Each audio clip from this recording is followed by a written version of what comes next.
The 30th session of the Senate, the first regular session of the 19th Congress is hereby called to order. Our distinguished colleague from Davao, Senator Ronald Bato de la Rosa, will lead the chamber in prayer.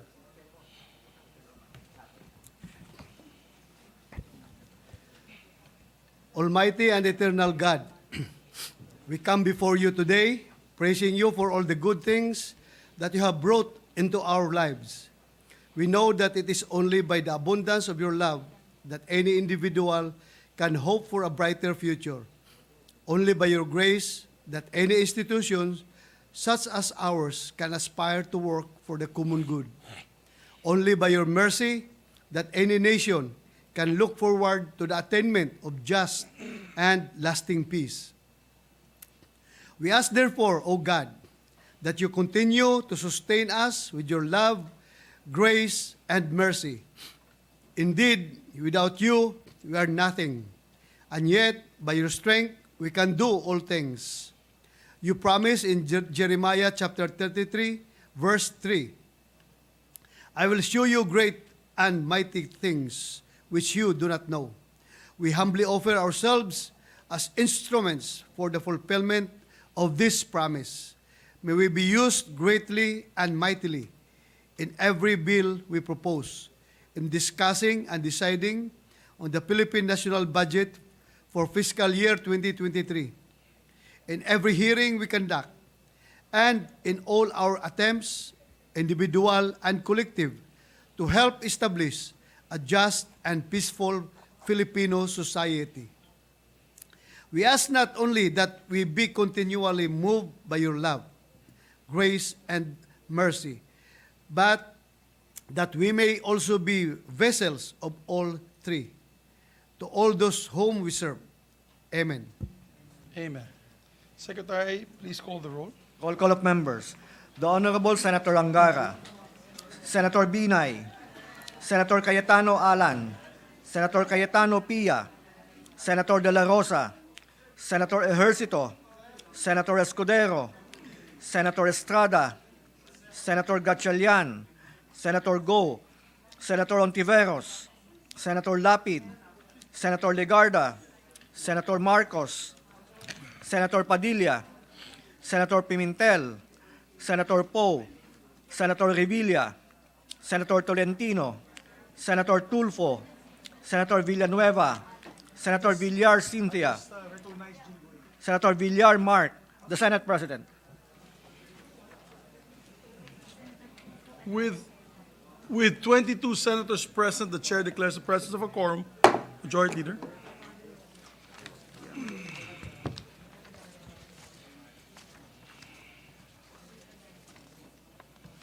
Thank you, Mr. President. Mr. President, before we proceed with the reference of business, may I just be allowed to put on record and acknowledge our friends from Philippine Veterans Affairs Office, led by ASEC Restituto Aguilar. Welcome to your Senate, sir.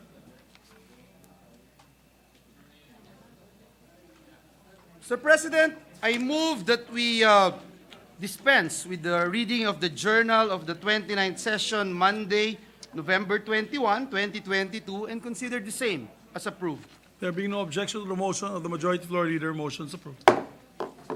Mr. President, I move that we proceed with the reference of business. There being no objection, motion is approved. Secretary, let's proceed. Bills on first reading, Senate number 1447, providing for a comprehensive nursing law towards a quality healthcare system, appropriating funds therefore, repealing for the purpose, RA 9173, Senator Tolentino. To the Committees of Civil Service, Government Reorg, Health, and Finance. 1448, expanding the use of the Legal Assistance Fund, amending for the purpose Section 26 of RA 8042 as amended by Senator Villanueva. To the Committee on Migrant Workers.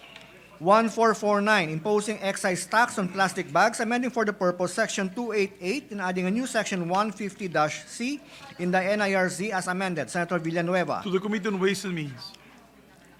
1450, promoting and revitalizing the salt industry of the Philippines, amending for the purpose RA 8172, providing funds therefore and for other purposes, Senator Villanueva. To the Committee on Agriculture and Food, Trade and Commerce, and Finance. 1451, amending RA number 6975 and 9263, integrating all the provincial and sub-provincial jails within the jurisdiction of the BJMP, Senator Revilla Jr. To the Committee on Public Order, Dangerous Drugs, and Local Government. 1452, an act to professionalize the practice of prison management and set for that purpose the qualifications and superintendents of the national prison system and wardens of provincial, city, or municipal jails, Senator Revilla Jr. To the Committees on Justice and Human Rights, Civil Service, and for Government Reorganization. 1453, mandating the reporting of deaths and illnesses of persons deprived of liberty and detained children in conflict with the law, penalizing non-reporting and false reporting of deaths thereof and for other purposes, Senator Revilla Jr. To the Committees on Justice, Human Rights, and Local Government. 1454, institutionalizing anti-drug abuse councils in every local government unit and for other purposes, Senator Revilla Jr. To the Committees on Public Order, Local Government, and Finance. 1455, providing for the rank classification and organization of key positions in the BFP and BJMP, amending for the purpose RA 9263 as amended by RA 9592 and for other purposes, Senator Revilla Jr. To the Committee on Public Order, Dangerous Drugs, Civil Service, Government Reorg, and Finance. 1456, establishing a forensic DNA database in the Philippines, appropriating funds therefore and for other purposes, Senator Revilla Jr. To the Committees on Public Order, Justice and Human Rights, and Finance. 1457, creating the position of barangay nutrition worker in every barangay, providing incentives thereto, appropriating funds and amending for the purpose PD 1569, Senator Revilla Jr. To the Committees on Health and Demography, Local Government, Ways and Means, and Finance. 1458, addressing food security concerns through integrating instructional guidance in primary and secondary school curricula and promoting the use of urban agriculture and for other purposes, Senator Revilla Jr. To the Committees on Agriculture and Food, Basic Education, Ways and Means, and Finance. 1459, defining electronic violence against women and their children, providing protective measures and prescribing penalties, amending for the purpose RA 9262 by Senator Revilla Jr. The Committees on Women and Children and Science and Technology. 1460, mandating the compliance of government agencies and instrumentalities and government-owned and controlled corporations to occupational safety and health standards, promoting and preserving the welfare of government employees and for other purposes, Senator Revilla Jr. To the Committees on Civil Service, Government Reorg. 1461, expanding certain leave benefits of government officials and employees and appropriating funds therefore, Senator Revilla Jr. To the Committees on Civil Service, Government Reorg. 1462, imposing stiffer penalties for the offenses of stealing or vandalizing of government road and traffic signs, warning devices, accessories, and other facilities, Senator Revilla Jr. To the Committees on Justice and Human Rights, Public Works. 1463, regulating the imposition of fees for the use of parking spaces located within commercial and business establishments, institutions, and other parking facilities, Senator Revilla Jr. To the Committee on Trade and Commerce. 1464, upholding and promoting campus journalism and campus press freedom, repealing for the purpose RA 7079, penalizing violations against campus press freedom and for other purposes, Senator Revilla Jr. To the Committees on Higher Technical Vocational Education, Public Information, and Mass Media. 1465, allowing and regulating the use of motorcycles as public utility vehicles, amending for the purpose RA 4136 and for other purposes, Senator Revilla Jr. To the Committee on Public Services. 1466, increasing the recruitment quota requirement of female PNP officers, amending Section 58 of RA 8551, appropriating funds and for other purposes, Senator Revilla Jr. To the Committee on Public Works, to the Committee on Public Order and Dangerous Drugs, Women and Children, Family Relations. 1467, establishing the Philippine Building Act of 2022, thereby repealing PD 1096, thereby revising RA 6541, Senator Revilla Jr. To the Committees on Public Works and Finance. 1468, expanding and modernizing the Katarungan Pambarangay and strengthening support for the barangay justice system and its workers, appropriating funds therefore, Senator Revilla Jr. To the Committee on Local Government, Justice, Human Rights, and Finance. 1469, establishing the Negros Island region to be known as Region 18 and for other purposes, Senator Lapid. To the Committees on Local Government, Finance. 1471, declaring Quiapo District in the City of Manila a National Historical Cultural Heritage Zone, appropriating funds therefore and for other purposes, Senator Lapid. Referred to the Committees on Culture and Arts, Tourism, and Finance. 1472, designating May 16 of every year a special working holiday to be known as National Educational Support Personnel Day, mandating the Department of Education to conduct events during its observance, appropriating funds therefore and for other purposes. Senator Lapid. To the Committees on Basic Education, Higher Tech Education, and Finance. 1473, instituting reforms in real property valuation and assessment in the Philippines, reorganizing the Bureau of Local Government Finance, appropriating funds therefore. Senator Villanueva. To the Committees on Ways and Means, Local Government Finance. 1474, right-sizing the national government to improve public service delivery and for other purposes. Senator Villanueva. To the Committees on Civil Service and Finance. 1475, instituting Medical Reserve Corps and appropriating funds therefore. Senator Villanueva. To the Committee on Health, Demography, and Finance. 1476, providing for the condonation of all unpaid principal interest, penalties, or surcharges on loans secured by agrarian reform beneficiaries under the CARP and for other purposes. Senator Villanueva. To the Committee on Agriculture and Agrarian Reform. 1477, creating the Philippine Center for Disease Control and Prevention, defining its powers and functions and for other purposes. Senator Villanueva. Committees on Health, Demography, and Finance.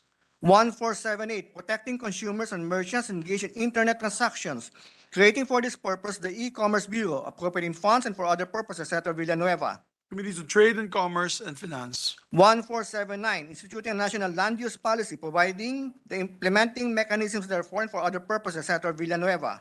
To the Committees on Environment, Natural Resources, Urban Planning and Housing, and Finance. 1481, promoting the right to repair digital electronic products and appropriating funds therefore. Senator Revilla Jr. To the Committees on Trade and Commerce and Finance. 1482, mandating and institutionalizing rollover data allocation scheme and providing for penalties. Senator Revilla Jr. To the Committee on Public Services. 1483, amending Article 2206 of RA 386 by Senator Revilla Jr. To the Committee on Justice and Human Rights. 1484, exempting from tax all donations, grants, endowments, or contributions used actually, directly, and exclusively for government's youth and sports development programs and sports competitions. Senator Revilla Jr. To the Committees on Sports, Ways and Means, and Finance. 1485, creating the Council for the Built Environment, appropriating funds therefore and for other purposes. Senator Revilla Jr. To the Committees on Civil Service and Finance. 1486, institutionalizing the mandatory establishment of a population office in all provinces, cities, and municipalities, amending for the purpose Section 488A of RA 7160 as amended. Senator Revilla Jr. To the Committee on Local Government. 1487, establishing a total ban on the importation of waste, providing means for its enforcement, appropriations, and for other purposes. Senator Revilla Jr. To the Committees on Environment, Natural Resources, and Finance. 1488, establishing a green public procurement program for all branches of government. Senator Revilla Jr.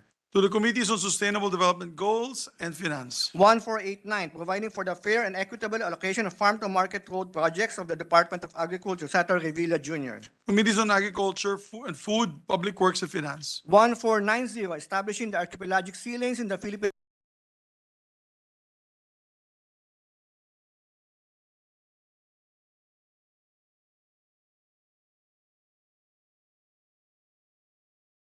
Revilla Jr. Referred to Committees on Foreign Relations and Finance. 1491, providing for a comprehensive atomic regulatory framework, creating for the purpose the Philippine Atomic Regulatory Commission and appropriating funds therefore. Senator Revilla Jr. To Committees on Science and Technology, Civil Service, Ways and Means, and Finance. 1492, an act amending RA 7880 by Senator Revilla Jr. Referred to the Committees on Basic Education and Finance. 1493, granting hazard pay to covered employees of the government, appropriating funds therefore. Senator Revilla Jr. To the Committees on Civil Service, Government Reorg. Revilla Jr. To the Committees on Civil Service, Government Reorg, and Finance.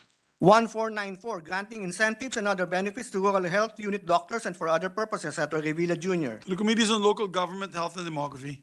1495, establishing a grant program to provide comprehensive eye examinations to children. Senator Revilla Jr. Committee on Health, Demography, Women and Children, and Finance. 1496, separating the Bacoor National High School Tabing Dagat Annex in Barangay Tabing Dagat, Bacoor City, Cavite, from the Bacoor National High School Molino Main Campus, converting it into independent high school with fiscal autonomy and renaming it to Padre Mariano Gomez National High School. Senator Revilla Jr. To the Committee on Rules. 1497, establishing the government vaccine indemnification program, providing funds therefore and for other purposes, Senator Revilla Jr. To the Committee on Health and Demography and Finance. Resolution, PS Resolution number 303, commending the National Assembly of the Socialist Republic of Vietnam under the leadership of its President, His Excellency Vuong Dinh Hu, for strengthening Philippines-Vietnam interparliamentary relations, Senator De La Rosa.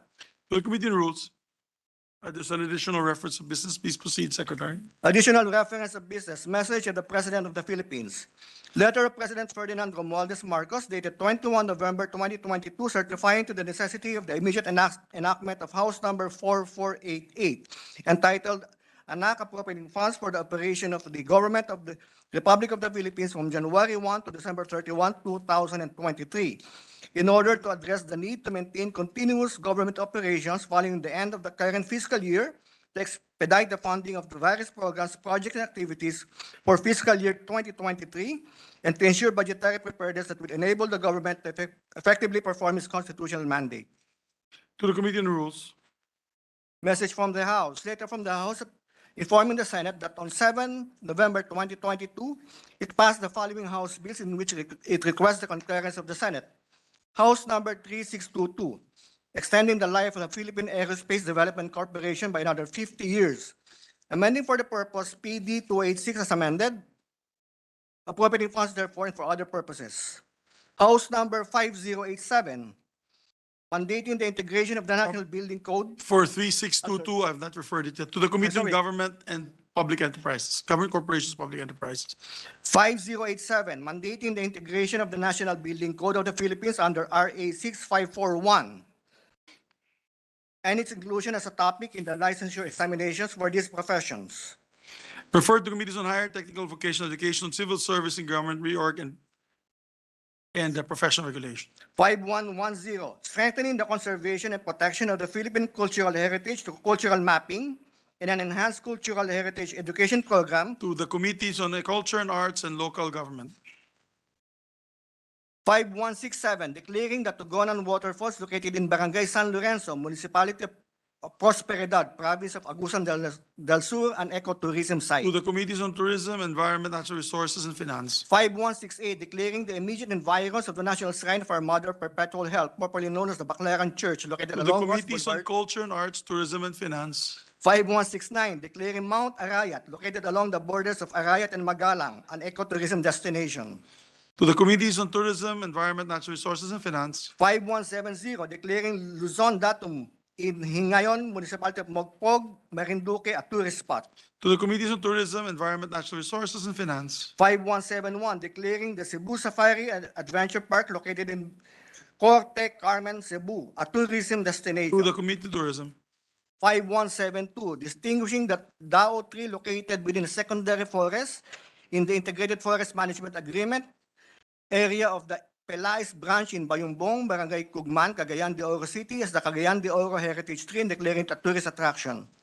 Heritage Tree. Okay, referred to the Committees on Tourism, Culture and Arts, and Finance.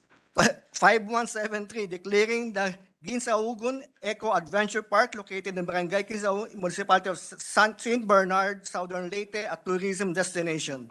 The Committee on Tourism. 5174, declaring the Pasig Islet located in Bato, Municipality of Santa Cruz, Province of Davao del Sur, an ecotourism site. Committees on Tourism, Environment, Natural Resources, and Finance. Bills on first reading, Senate number 1498, institutionalizing a drug overdose reporting and awareness system to prevent drug overdose-related deaths, Senator Lapid. To Committees on Health, Demography, Public Order, and Dangerous Drugs. 1499, providing support services for micro, small, and medium enterprises in online spaces, providing mechanisms for their integration to formal economy and for other purposes, Senator Lapid. To the Committees on Trade and Commerce, Economic Affairs, Ways and Means, and Finance. 1500, granting Philippine citizenship to Carl Douglas Jennerman, Senator Zubiri. To the Committee on Rules. 1501, amending RA 10366 to designate precincts assigned to accessible polling places exclusively for persons with disabilities and senior citizens, Senator Revilla Jr. To the Committee on Electoral Reforms, People's Participation. 1502, prohibiting the use of words that will denote religious, regional, or ethnic affiliation in print, radio, television, including cable television and for other forms of broadcast media to refer to or describe any person suspected or convicted of crime or unlawful act and providing penalties therefor. Senator Revilla To the Jr. Committee on Public Information Mass Media.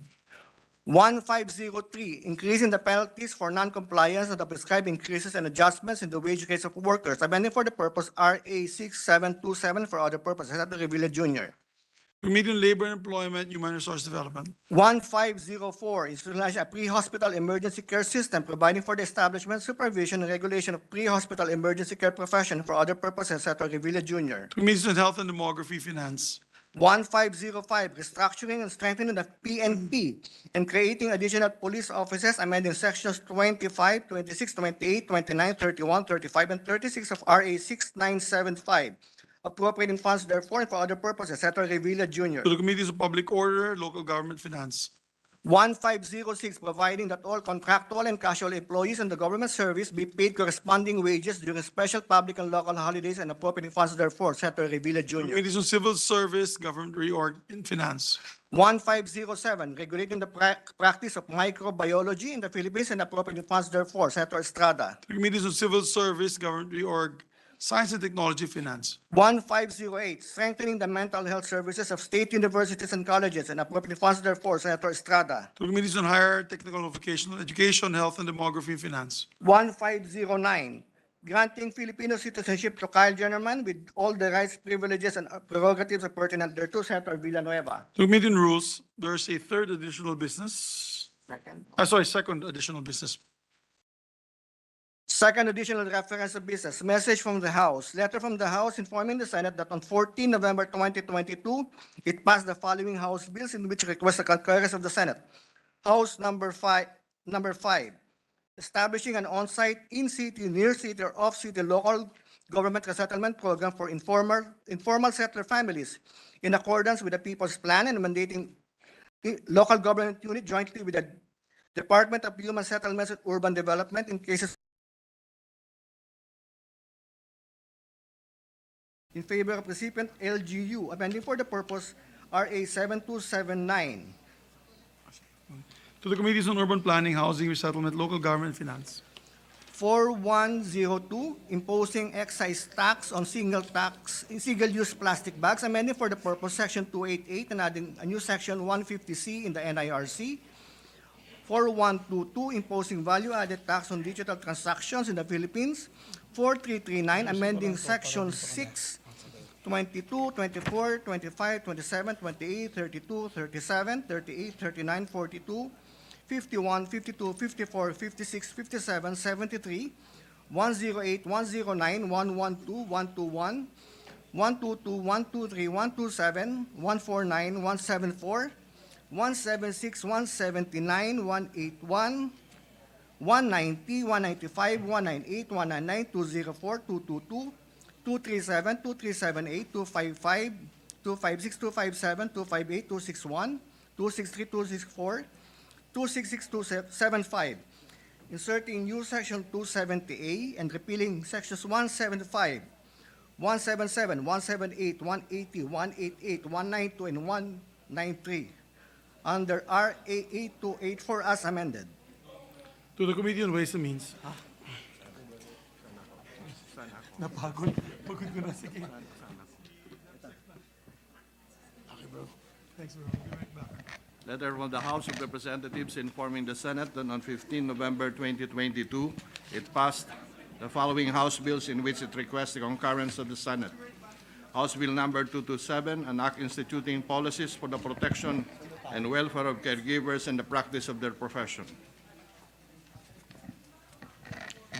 Refer to the Committee on Labor, Employment, and Human Resource Development. 924, an act mandating all barangays to create a registry of skilled workers. Refer to the Committee on Labor, Employment, and Human Resource Development, Local Government, and Finance. House Bill number 988, an act increasing the service incentive leave of employees, amending for the purpose Article 95 of PD 442 as amended, otherwise known as the Labor Code of the Philippines. Refer to the Committee on Labor, Employment, and Human Resources Development. 1509, an act declaring the city of San Jose del Monte and the province of Bulacan a human resource capital. Refer to the Committee on Labor, Employment, and Human Resource Development. 5693, declaring the first day of February of every year as National Hijab Day and promoting an understanding of the Muslim tradition of wearing a hijab. Referred to the Committee on Culture, Communities, and Muslim Affairs, and Women, Children, Family Relations, and Gender Equality. 5719, an act integrating a comprehensive study of Philippine history during World War II into the higher education curriculum. Referred to the Committee on Higher Technical and Vocational Education. 5555, an act creating a barangay in the municipality of Norsagaray, province of Bulacan, to be known as Barangay Friendship, Village Resources of Barangay FBR. Referred to the Committees on Local Government and Electoral Reforms and People's Participation. 5556, an act declaring July 22 of every year a special non-working holiday in the municipality of Kawit, province of Cavite, in commemoration of its Foundation Day. Referred to the Committee on Local Government. 5596, an act declaring the immediate environs of San Pablo Church, located in the municipality of San Pablo, province of Isabela, a tourism destination. Referred to the Committees on Tourism and Finance. 5597, an act declaring the Bakhawan Eco Park and Barangay New Busuang, municipality of Calibo, province of Aklan, an ecotourism zone. Referred to the Committees on Tourism, Environment, Natural Resources, and Climate Change, and Finance. 5598, an act declaring the province of Southern Leyte a tourism zone. Referred to the Committees on Tourism, Environment, Natural Resources, and Climate Change, and Finance. 5599, an act declaring the Wawa Dam in the municipality of Rodriguez, province of Rizal, an ecotourism destination.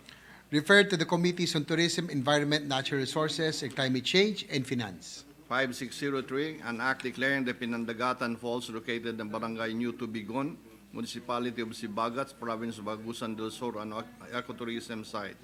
Referred to the Committee on Tourism, Environment, Natural Resources, and Climate Change, and Finance. 5604, an act declaring the Managong Waterfalls located in Barangay Padiay, municipality of Sibagat, province of Agusan del Sur, an economic tourism site.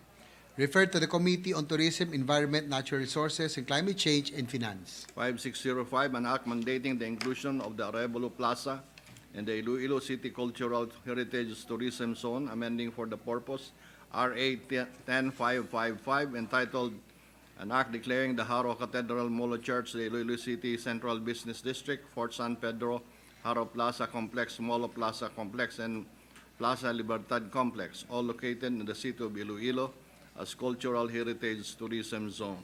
Referred to the Committee on Tourism and Culture and the Arts. 5609, an act declaring Ulut River and the municipality of Paranas, province of Samar, an ecotourism destination. Referred to the Committees on Tourism, Environment, Natural Resources, and Climate Change, and Finance. 5611, an act declaring Sohoton Caves, a natural bridge located in the municipality of Basi, province of Samar, an ecotourism site. Referred to the Committee on Tourism, Environment, Natural Resources, and Climate Change, and Finance. 5653, an act declaring the immediate environs of the diocesan shrine of St. John the Baptist Church, also known as the Taong Putik Dambana ni San Juan Bautista, located in Barangay Bibiclat, municipality of Aliaga, province of Nueva Ecija, as a tourism destination.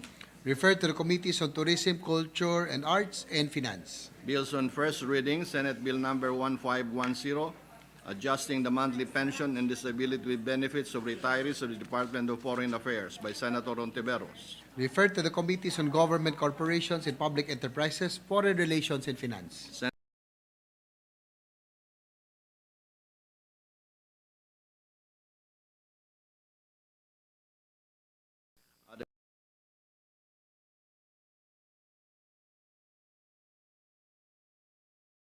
Development. 1512, establishing overseas Filipino workers ward to be known as the Bagong Bayani Ward in every government hospital, appropriating funds therefore and for other purposes by Senator Revilla Jr.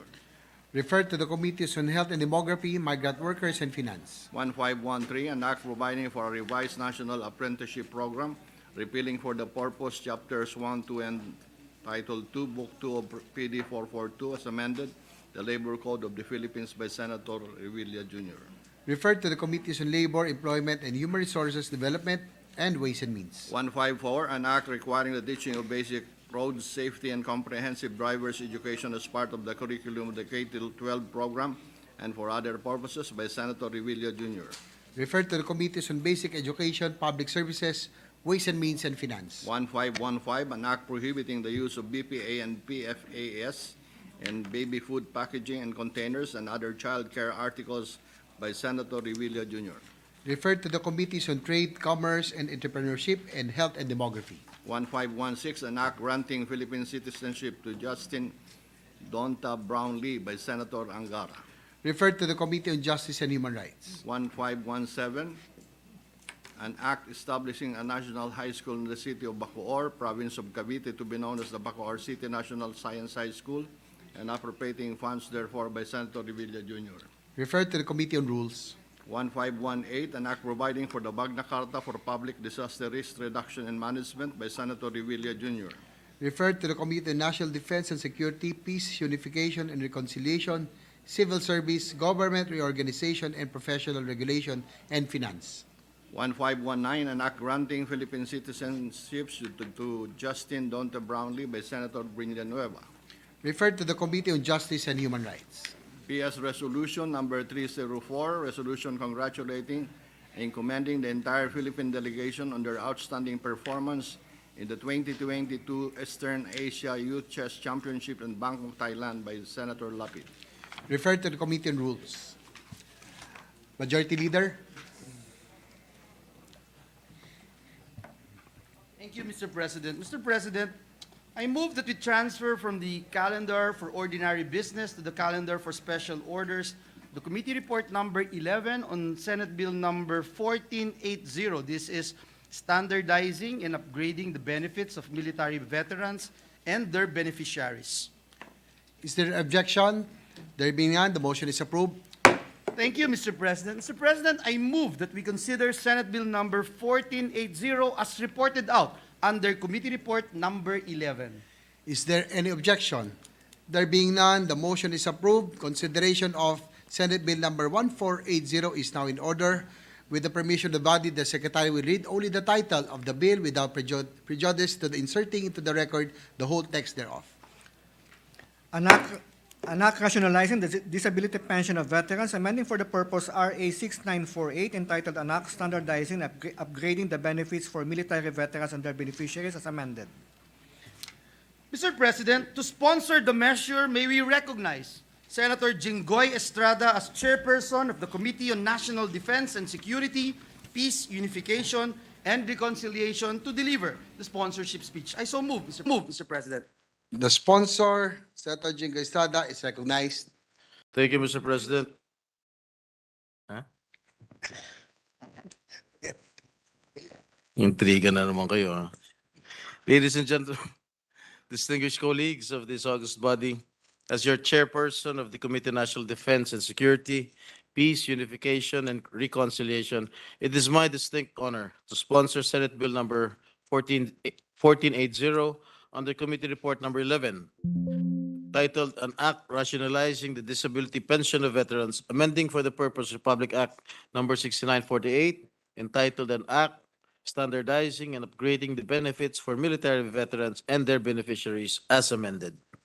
This committee report is a consolidation of Senate Bill number 683, authored by this representation, and Senate Bill 911, filed by our esteemed Finance Committee Chairperson, Senator Sonny Angara. Article 16, Section 7 of our Constitution provides that the state shall provide immediate and adequate care, benefits, and other forms of assistance to war veterans and veterans of military campaigns, their surviving spouses, and orphans. Toward this end, Republic Act number 6948, otherwise known as an act standardizing and upgrading the benefits for military veterans and their dependents, was signed into law by President Cory Aquino sa mismong araw ng kagitingan, April 9, 1990. It declared a state policy to help foster the socio-economic security and general well-being of the country's veterans in recognition of their patriotic services in times of war and peace for the cause of freedom and democracy, for the attainment of national unity, independence, and socio-economic development. Ang aking ama, si dating Pangulong Joseph Estrada, na naging bahagi ng kapulungan ng Senado noong ika-8 Kongreso, ay isa sa may akda at timon o sponsor ng panukala na ng kalaunan ay naging ganap na batas. Samantala, ang ama ng ating katuwang na may akda ng panukalang ito, ang ama ni Senator Sonny Angara, na si dating Senador Edgardo Angara, ay naging co-sponsor rin ito. The said law contains a special chapter detailing a range of benefits for our veterans, to wit, educational benefits, pension for the veterans of the Revolution, old age pension, death pension, hospitalization, medical care and treatment, burial benefits, and disability pension. Disability pension was given to veterans who were disabled owing to sickness, disease, wounds, or injuries sustained in line of duty. The intent and spirit of the disability pension is to support the disabled veteran in view of their loss of capacity to be gainfully employed by reason of sickness or injuries they have sustained in the course of accomplishing their noble mission. Under this law and according to their disability rating, the monthly disability pension ranged from 600 pesos to 1,125 pesos. For those with total disability, 150 pesos was also given for the spouse and each unmarried minor children. Exactly 4 years later, on April 9, 1994, President Fidel Ramos approved Republic Act Number 7696, which provided an increase in the disability pension of our veterans. The law was signed during the Senate presidency of Senator Edgardo Engara, whose signature appears on Republic Act 7696.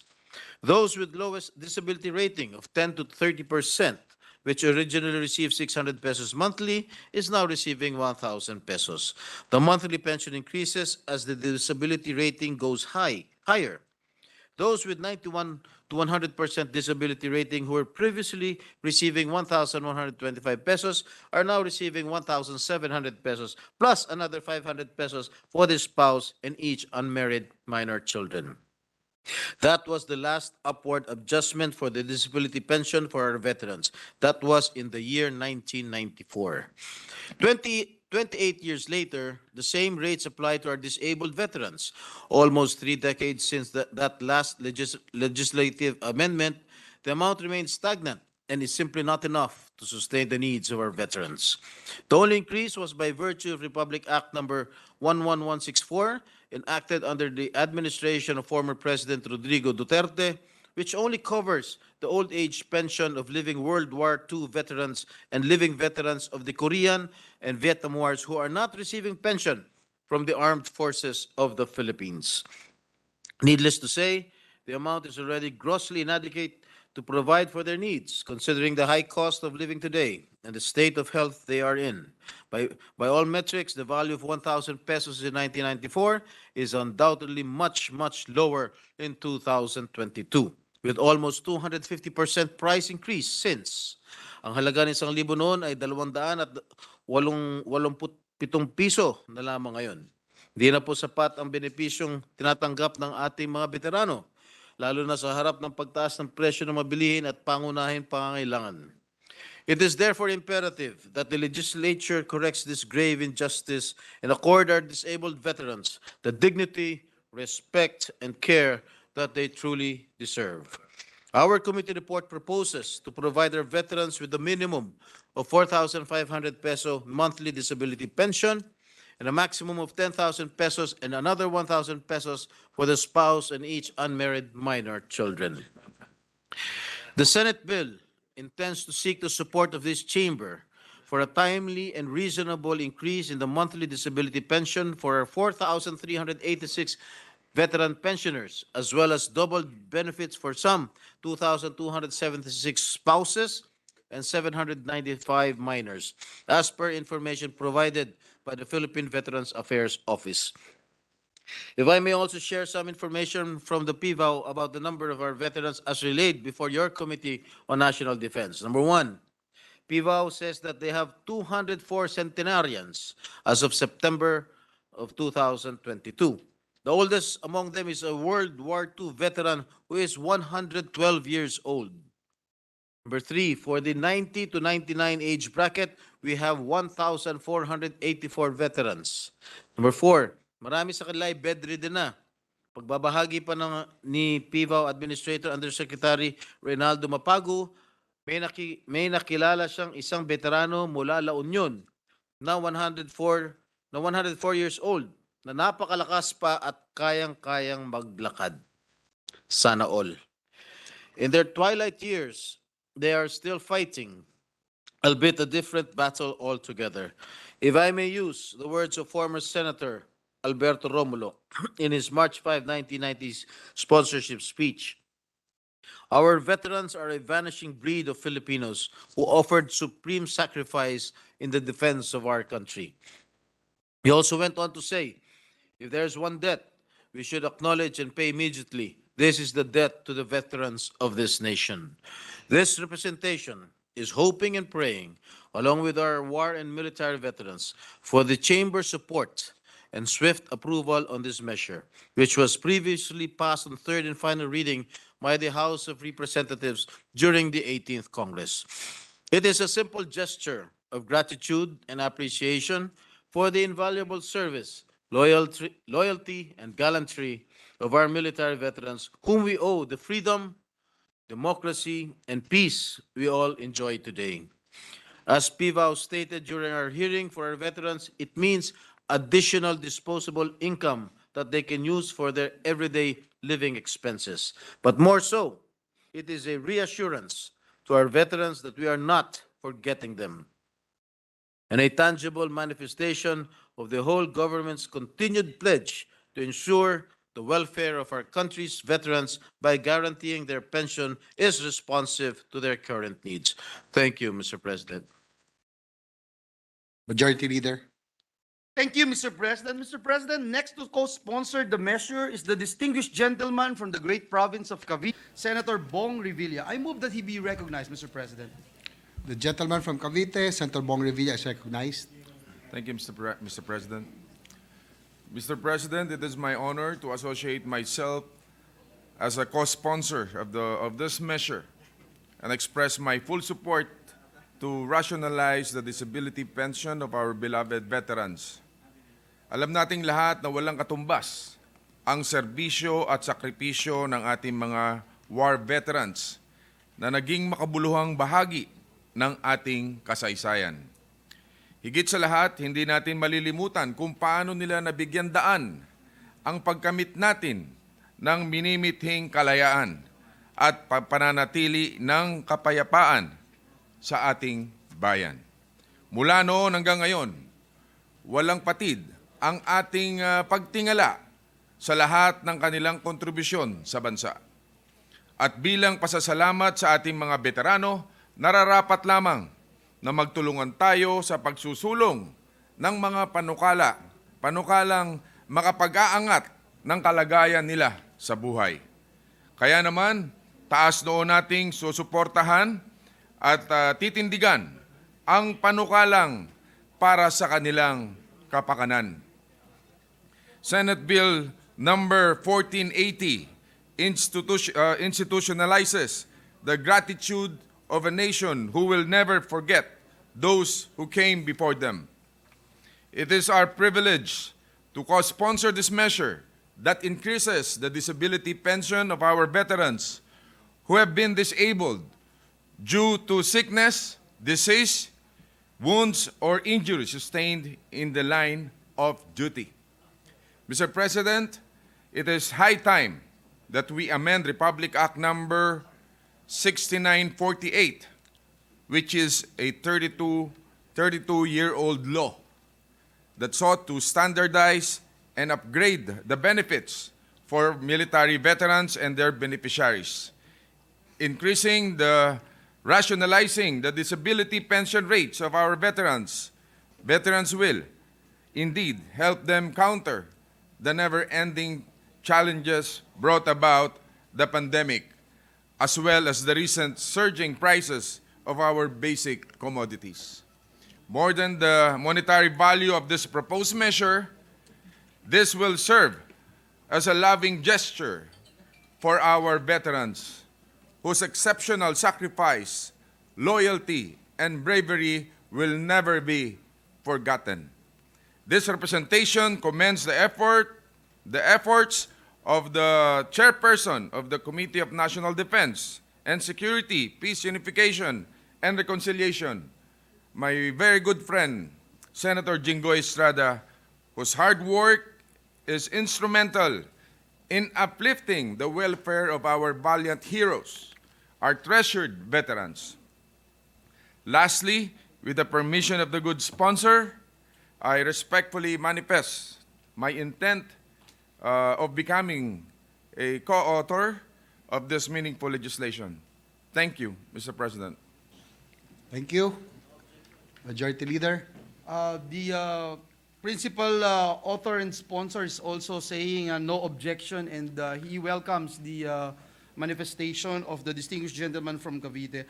Mr. President, next to co-sponsor the measure is the gentleman from the great province of Aurora, Senator Sani Angara. I move that he be recognized. Senator Sani Angara is recognized.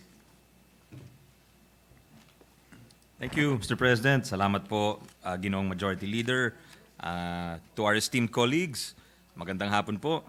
Mr. President, inihahayag po natin ang ating paghanga at pasasalamat kay Senate National Defense and Security, Peace and Reconciliation Committee Chairperson Senator Jinggoy Estrada para sa kanyang agarang pag-aksyon sa panukalang batas na ito para pataasin at gawing mas angkop ang disability pension na natatanggap ng ating mga veteranong nagkasakit, nasaktan o kaya'y nabaldado habang nasa serbisyo. Maaga sa kasalukuyang 19th Congress, nakatanggap po tayo ng sulat mula sa Philippine Veteran Affairs Office o PVAO na idinidiin na halos 3 dekada na po ang dumaan na hindi tumataas ang disability pension na ito. Talaga pong nakakadismaya, lalo na't napakahalaga ang serbisyong inihain ng ating mga veterano para sa kapakanan ng ating bansa. Tulad po ni Chairperson Estrada, Senator Jinggoy, agad-agad po tayong umaksyon at naghain ng ating sariling bersyon ng panukalang ito. Mr. President, according to present law, Republic Act 6948 as amended by Republic Act 7696, the current monthly pension offered to disabled or sick veterans falls between the range of 1,000 to 1,700 pesos a month, depending on the level of their disability, and an additional 500 pesos for their spouse and for each of their minor children. Naitala ang mga halaga na ito, Mr. President, noong 1994 pa. Kaya ngayon na nagsitaasan na ang mga presyo ng bilihin, kakarampot lang po ang mabibili ng kasalukuyang disability pension at kailangan na talagang palakihin ito. With the present proposal being sponsored by Senator Estrada, we seek to increase by at least 450% the disability pension to range from 4,500 to 10,000 pesos a month, and to double to 1,000 the benefit for the veteran spouse and for each of their minor children.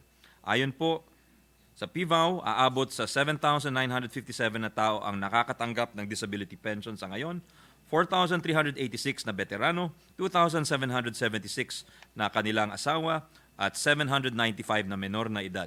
Batid po natin, Ginoong Presidente, na may kinakaharap na kagipitan ng bansa ngayon pagdating sa pondo, ngunit batay sa datos mula sa PVAO, as of October 19, 2022, aabot po sa 442 million ang fiscal impact ng panukalang batas na inahahain ngayon. Sa 2023, 434 million approximately. Sa 2024, 402.3 million. Sa 2025, 384.6 million sa 2026 at 366.8 million sa 2027. So, ito po ay tingin ko nararapat po na gastos para bigyan po ng dignidad ang ating mga veterano. At sa ating pong pagsuporta sa panukalang ito, naalala po natin ang salitang sinulat ng ating pambansang bayani, si Dr. Jose Rizal sa El Filibusterismo sa panauhin ni Simon. Walang kabuluhan ang buhay na hindi iniuukol sa isang dakilang layunin. Iya'y isang munting batong na tapon sa kaparangan na hindi naisama sa pagkabuo ng isang bahay. Mr. President, wala na sigurong mas dakilang layunin pa na maaaring pag-ukulan ng panahon at pagod kaysa sa pangalagaan at depensahan ang seguridad ng ating bansa. Yan po ang papel na ginampanan ng ating mga veterano, kaya sa mga panahon na sila'y nagkasakit, nasaktan o nabaldado habang nanunungkulan, hindi sila dapat hayaan maging tulad ng mga batong natapon sa kaparangan. Nararapat lamang na bigyan sila ng estado na sapat ng ayuda at suporta para patuloy nilang maitaguyod ang kanilang mga sarili at ang kanilang mga mahal sa buhay at panatiliing nakataas ang kanilang bahay. Thank you again, Mr. President, to the Chamber. Thank you, Mr. Majority Leader, and thanks to our good sponsor, Senator Estrada. Maraming salamat po. Thank you, Senator Angara. Kung po'y naniniwala na kung wala tayong kalayaan kung tayo hindi kanilang pinaglaban. Majority Leader. I can not agree more, Mr. President, and let me state for the record that this representation, together with Senator Robin Padilla and Senator Bato de la Rosa, with the indulgence of the good sponsor and principal author, that we be made the co-author of the measure. This representation is apuho ako, Ginoong Pangulo, ng isang veterano at proud na proud po tayo sa mga kontribusyon ng ating veterans para sa kasarinlan at kalayaan na ating itinatamasa. With that, Mr. President, I move that we suspend consideration of Senate Bill number 1480 under Committee Report number 11. I so move, Mr. President. Senator Oh, De La- Mr. President, sorry. Senator Bato de la Rosa would like to co-sponsor the measure, Mr. President. May we recognize the distinguished gentleman from Davao Province, Mr. President. Senator De La Rosa is recognized. Thank you, Mr. President. Thank you, Mr. President, Majority Leader. Good afternoon, Mr. President and distinguished colleagues. It is my honor and privilege to co-sponsor Senate Bill number 1480 under Committee Report number 11, a measure which seeks to increase the disability pension of our veterans. Mr. President, to call our veterans our country's living heroes is an understatement, as they have risked their own lives without any reservations, and knowing fully well the sacrifice they have to make to allow us to have the freedom which we all enjoy today. Thus, we laud the then passage of Republic Act number 6948, which standardized and upgraded the benefits of our military veterans and their dependents. Nonetheless, it also beyond question that a 1990 law can no longer address the needs of the beneficiaries in this present day, especially with the inflation as the prices of commodities continuously goes up. Unfortunately, the annual inflation does not carry with it a consequent rise in the pension benefits granted to the beneficiaries, which have remained steadily for 32 years. With the passage of this measure, we can ensure that the pension that we have granted to our veterans may actually be utilized for their everyday needs. For the record, the insufficiency of the veterans' pension benefits have already been categorized when the monthly old age pension of senior veterans have been increased during the time of President Duterte from 5,000 to 20,000 pesos. Thus, it is but right for this august chamber to likewise support this proposed measure, given that the current disability pension merely ranges from 1,000 to 1,700 pesos.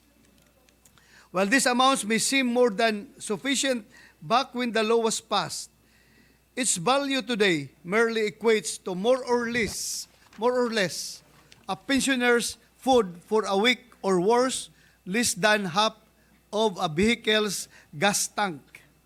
Mr. President, bagamat hindi matutumbasan ng kahit anong salapi ang sakripisyo ng ating mga veterano, it is my hope that through this measure, we can at least continuously honor their sacrifices which gave us peace and stability today. It is but our responsibility as legislators to ensure that laws enacted are not only enacted with good intention, but more importantly, responsive enough to actually carry out the very intent and spirit behind it. Thank you, and good afternoon again, Mr. President. Majority Leader. Thank you, Mr. President. The distinguished gentleman from Bicol, Senator Robin Hood Padilla, would also like to make a manifestation, Mr. President. I move that he be recognized. Senator Robin Hood Padilla is recognized. Maraming salamat po ating pinunong mayorya at sa ating pong Ginoong Pangulo. Mapakaisi lang po nito. Gusto ko lamang pong sundan ang napakagandang panukala nito. Gusto ko pong maging kabahagi nito ng ginawa po ng aking idolo din na si Senator Jinggoy Estrada. Gusto ko lamang pong ipaalala sa ating mga kababayan na ang Filipino soldier po, iyan po ang sinaluduhan at talagang kinabiliban ni General Douglas MacArthur. Katunayan, sinabi nga po niya, give me 10,000 Filipinos and I shall conquer the world. Kaya English yan, mga kapanalig, ha? Napakaganda po nito na ibig sabihin lang, opo, na ito pong benepisyo na inihingi po natin para sa ating mga veterano. Katulad po ng sinabi ni Senator Bato, hindi naman po sa usapin ng pera ito eh. Ito po ay usapin ng pag-aaruga natin at pag-aalaga natin sa katangian natin na tayo, ang mga Pilipino, ay isa sa pinakamagaling at pinakamatapang na lahi dito sa buong mundo. Yun lamang po. Maraming salamat po, Ginoong Pangulo. Thank you, Senator Robin Hood Padilla, Majority Leader. Thank you, Mr. President. This juncture, I move that we suspend consideration of Senate Bill number 1480 under Committee Report number 11. So move, Mr. President. Is there an objection? There being none, motion is approved.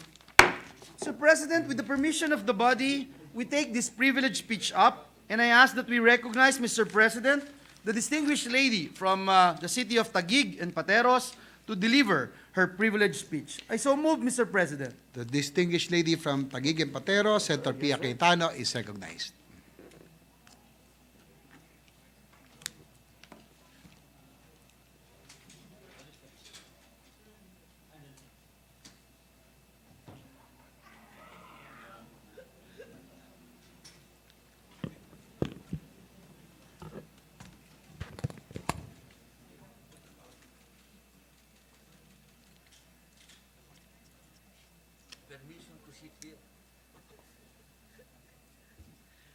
Mr. President, I rise today on a matter of personal and collective privilege about a very important matter. This is something that I feel ruins our reputation as a country, makes it very difficult for tourists and even balikbayans and traveling Filipinos to have faith in our country when these things happen. Mr. President, currently, the country requires that every arriving passenger, whether Filipino or a foreign national, fill out and submit an e-arrival card. That in itself, Your Honor, is not something I have an issue with. This is currently the practice in many countries in the world. Some have completely abandoned any kind of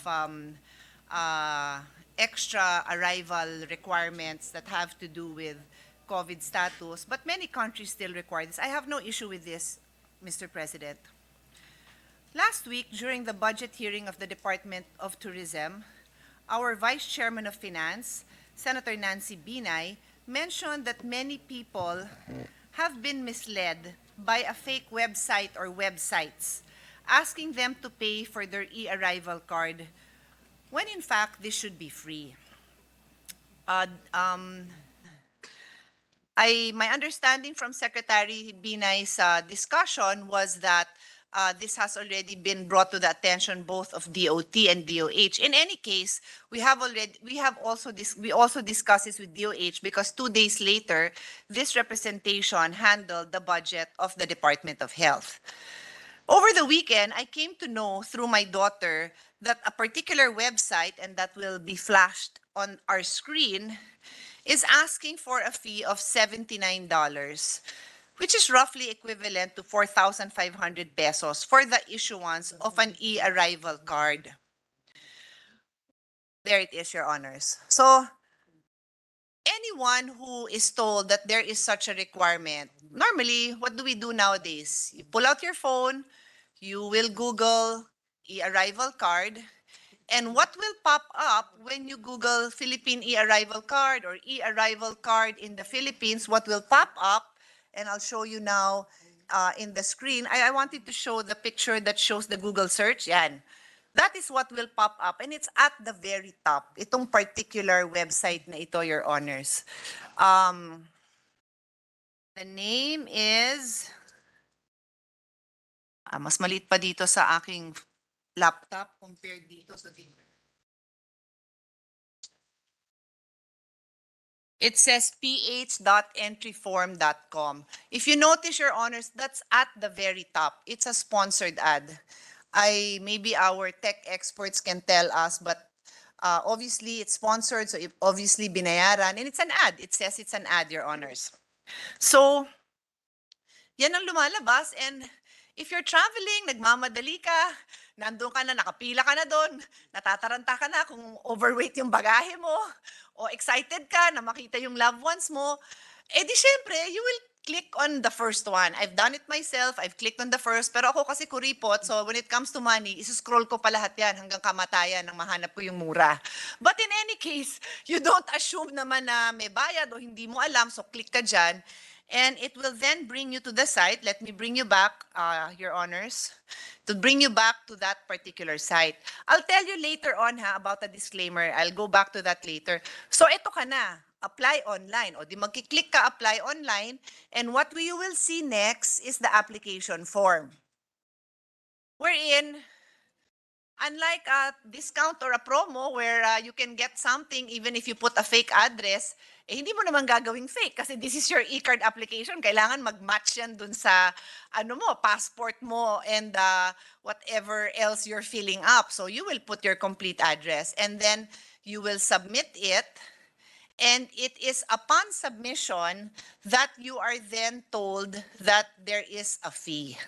Okay, so like I said, imagine, mamadali ka, ayaw mong maabala pagdating mo dun sa immigration sa Pilipinas, excited ka, o edi, I don't know how many will whip up their card and they accept all kinds of cards, di ko na isa-isahin, but they accept the usual credit cards. I'm just curious if they accept the e-payments other than the credit card. May option ba? O, credit card. So, yon. So, I don't know how many people ang naloko dito, but the reality is, Your Honors, for the record, there is no payment required to secure this e-card. None. Zero. Yan, okay? So maliwanag yan ha, ang e-arrival card is free of charge. So bakit may ganito? Bakit may racket ng ganito? So I am told that DOH has submitted this case and asked for the assistance from NBI. They have also written to Google because this is a Google search. I also, on my own, have reached out to Google and I've also made representations that this is damaging, not only to our reputation, but damaging to the pockets of Filipinos and foreigners who would be victims of this scam. So before I end my very short privilege speech, Your Honor, again, I'll reiterate that this was first brought up during the budget hearing chaired by Senator Nancy Binay because we want to promote tourism. Again, I have no issue. I would tend to follow the recommendations of DOH on the requirements. I have an issue that there are people who are taking advantage of our tourism, of tourists, of balikbayans coming back, to the detriment, to a financial price that they need not pay. In fairness, there are news reports on this. I am not the first person to bring this up. And before I end, I'd like to point out, ayan, yan yung mga news reports which we are showing online.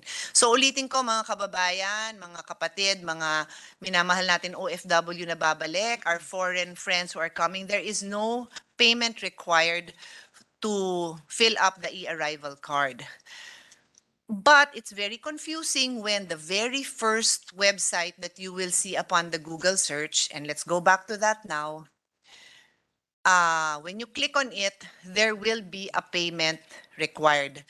but balikan lang natin yung website itself. The website itself, Your Honors, ito yung kanilang pagmamalinis.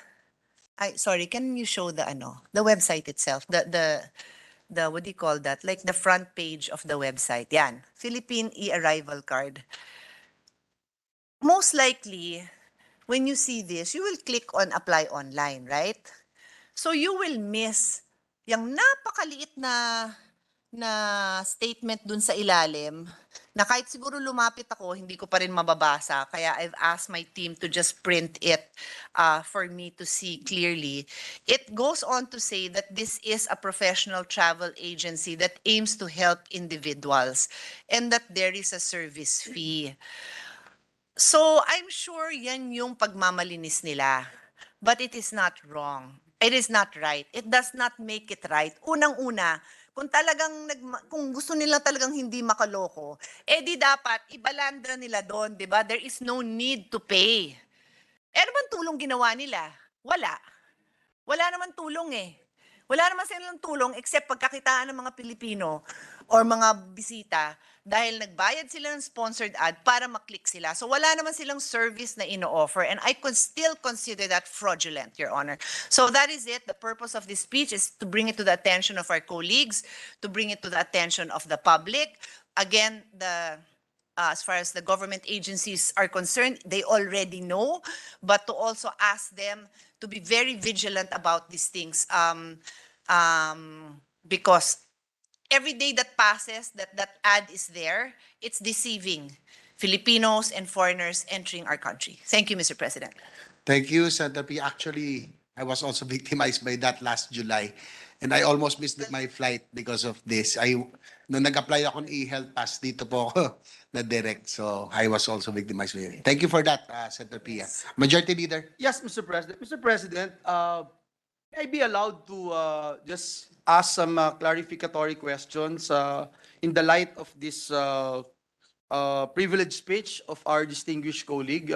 If the distinguished lady would yield to some clarificatory questions from this Of representation. course, Mr. President, we're very happy to discuss this. I do not want our colleagues to think, though, that I'm an expert. I will just share the little research that we have found on this matter. Thank you, Mr. President. At the onset, may I just put on record that this representation would like to associate himself with the statements made today and yesterday by the Honorable Senator from Taguig and Patero, Senator Pia Cayetano. Alam niyo, Mr. President, iba na talaga yung panahon ngayon and you can do almost everything online. Ang mga estudyante nga ngayon, tinuturuan kung magninegosyo ka, gagawa ka ng something, at hindi mo kayang gawin online or hindi kayang ma-access sa telepono, wag mong gawin dahil walang mangyayari dyan. Ang malungkot lang, Ginoong Pangulo, ay sumasabay din po sa digitalization ang mga scammer. Parang kailan lang po pinag-uusapan natin dito and right behind me is the chair of the Committee on Public Service. Pinag-uusapan natin dun sa committee niya at dito sa plenaryo yung ipinasa nating SIM Card Registration Act para masugpo itong mga tech scams na ngayon meron ng bahagyang solusyon ang problemang ito. Pero still, no, lumalala po yung mga scammers. And in the light of Senator Pia Cayetano's statements yesterday and the debates on the same issue during the deliberation of the budget of the Department of Tourism, this representation actually checked the operational statistics of the Manila International Airport Authority to get a sense of the probable magnitude of this issue.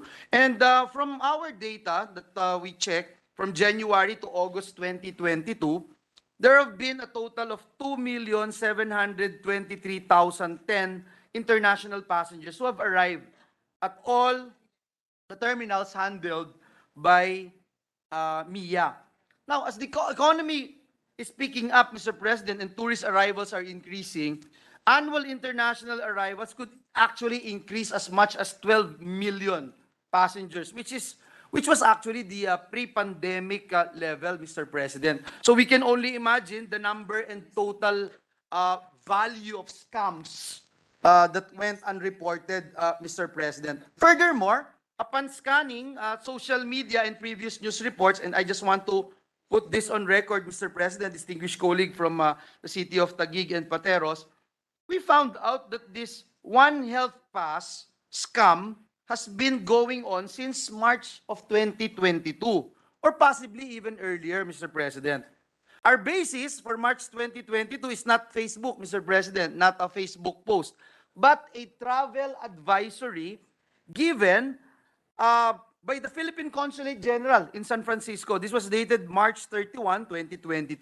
The advisory warned that the public warned the public of the existence of the fraudulent website which poses as the official website and was then subject of an investigation. Gusto ko lang pong pakita, Ginoong Pangulo, Madam Senator, the OHP was only replaced by the e-arrival card on November 1, 2022. And we checked the fake websites today and note that they are already down. But for public's information, I just want to put this dito po sa ating screen. Ito pong mga websites na ito, can you imagine? PhilippinesOHP.com and transform-philippines.com philippines.form.com. Kung titignan nyo po, Ginoong Pangulo, ito ho yung mga posible na iisipin mo na pupuntahan para magtanong kung ikaw ay pupunta o bibisita sa Pilipinas. Mr. President, these are fakes. Ngayong araw lang, lumabas din po itong www.phentryform.com. Yan pong nasa dulo na yan. Peke din po ito. Kanina lang po. Po yung example ko. Lahat po yan, peke, Mr. President. Yes, and that's why, Mr. President, my first question is, what can we learn from our neighboring countries? For example, in Singapore, they also require an arrival card and electronic health declaration. But we have never heard of any, Mr. President, similar scam affecting their processes. Singapore has, what do you call this, yung anti-scam center that proactively dismantles scam operations even before people make a report. And I remember sharing this during the hearing of Senator Grace Poe when we had this resource persons, Mr. President. They were saying when they established this anti-scam center in Singapore, I think it's established 2019 if I'm not mistaken, they were able to recover more than $200 million, Mr. President. So, ang ganda ho, no? I'm just asking, Mr. President, meron kaya tayong matututunan sa mga neighboring countries natin dito sa ating pinagdadaanan ngayon na napakalaking oportunidad para dun sa mga scammers para lokohin yung ating mga turista, Mr. President? Actually, Mr. President, I'm grateful for the Majority Floor Leader that along with his question was an answer. Na meron ba tayong ganyan? Meron ba tayong anti-scam center or something to that effect? Because what crossed my mind, Your Honor, when I came upon this problem was ano yung ginawa ng authorities. I'm not sure kung ito yung hierarchy ng steps na ginawa nila, pero yung sinabi nila sa akin is sinumbong nila agad-agad sa, this is the IATF ba? Si IATF ang nagsulat, sinulatan nila ang Google, pero ang unang na-report kasi sa akin is sinumbong nila sa NBI. So, when I read that, I'm like, naku, ano kayang proseso yun sa NBI bago ma-actionan agad? Because you know, I'm aware that NBI handles a lot of heinous crimes, things like that. So sabi ko, saan kaya? I'm just curious. I'm not putting malice, nothing. I'm just curious, what is the hierarchy in NBI in handling this? Do they have a scam center? There may be other colleagues here, Your Honor, who know more than me. I do not know if they do. Sana nga meron para na-action. I would think, narinig ko yan, di ba? Parang I've heard them being involved in, in internet or online cybercrime related, cybercrime. So So hindi ko alam. Hindi lang talaga ako, this is not my level of, this is not my area of expertise, Your Honor. Maybe there is. But in any case, I'm shocked to hear from His Honor na March pa pala. Yes. So here I am, nagkakandara pa, Your Honor, yung reservation ko for my privileged speech yesterday was for another topic. Chinange ko yon for this topic because nga, every moment that passes, nag-aalala ako kung sino at ilan ang nasa-scam. Eh yung pala, March pa pala, which doesn't change the urgency, no? But I'm just surprised na nandyan pa rin. So, yun. So, Your Honor, I don't know the answer. I'm happy to find out further if there's no one in the plenary who knows more than us, because we definitely need. And when His Honor says that Singapore was effective in bringing down these scams, ay talagang kailangan natin ng ganyan, di ba? Yes, Mr. President. Senator Grace po just whispered to me na meron po yung NBI but maliit lang yung ito nga. cybercrime unit nila, no? So to be clear, yung sinulatan po ng DOH is the Executive Director of the Cybercrime Investigation Coordinating and Center. Coordinating Center. So maybe, Mr. President, in the referral here, masama natin ang appropriate committee that can call NBI and find out how important is this to you. Kasi, I don't know, Your Honor, if we take a wild guess na it's the first one eh. The particular website I mentioned is the first. So, if 10%, 20%, 50% of travelers will click on that, Your Honor, ilan kayang naloko nila? And I want to call them for them. Eh, sabi nila, they are, dun sa disclaimer na pagkaliit-liit, they are daw a travel agency. O di tawagan natin sila. Tawagan natin sila at sabihin na, ba't yung ginawa yan? Wala namang bayad yan. And meron akong tinatanong sa team ko, yung tungkol sa meron silang sinasabi na mapapadali yung application. Is that relevant to this particular situation or may iba pa silang services na ino-offer? Kasi hindi naman to application na parang visa na may inaantay ka eh. So I don't know if they're even giving the impression na yung e-arrival card mo madedenay. I mean, unless it's really just a declaration of facts, di ba? And if you don't, if they know that you falsified it, okay. Pero why will they make it appear that they can give you priority in the expert help? What expert help is required? Yes. Wala naman. It's a sad fact, Mr. President, as I flashed a while ago on screen, yung mga easily would pop in your head if you wanted to visit the Philippines or ask And it's referring. the requirements needed before you can actually visit the Philippines. I hope, Mr. President, that we can also get an update from NBI Cybercrime Investigation and Coordinating Center kasi yun nga po, March 2022 pa po ito, nakita natin yung mga website scams. Gusto din nating malaman kung meron ng development, may nanagot na ba dito, Mr. President? Basahin ko ulit. And another question that I'd like to raise, I don't know if the distinguished sponsor is aware of this, because again, we recently replaced the One Health Pass, Mr. President. We replaced One Health Pass with the e-arrival card. So, ang question ko po, is the process now more efficient, Mr. President? And what are the improvements in the implementation of this new program, which was implemented, if I'm not mistaken, November 1 of this year? Yes. My understanding, Your Honor, my staff inquired, the information that you need to declare is more or less the same, no? Sino ka, saan ka pupunta, and then yung vaccination status mo. What changed, Your Honor, is the technology. It's now what they call scan and go. Scan and go. So instead of maybe manually looking at it or maybe manually inputting, by virtue of technology, they can scan and capture that information. Parang QR code na lang po. Yes. I'll add lang, may mas magandang version ang Singapore because you can do it on site or you can submit ahead of time. So habang pinaprocess ka by immigration, nakita na rin nila na nag-submit ka.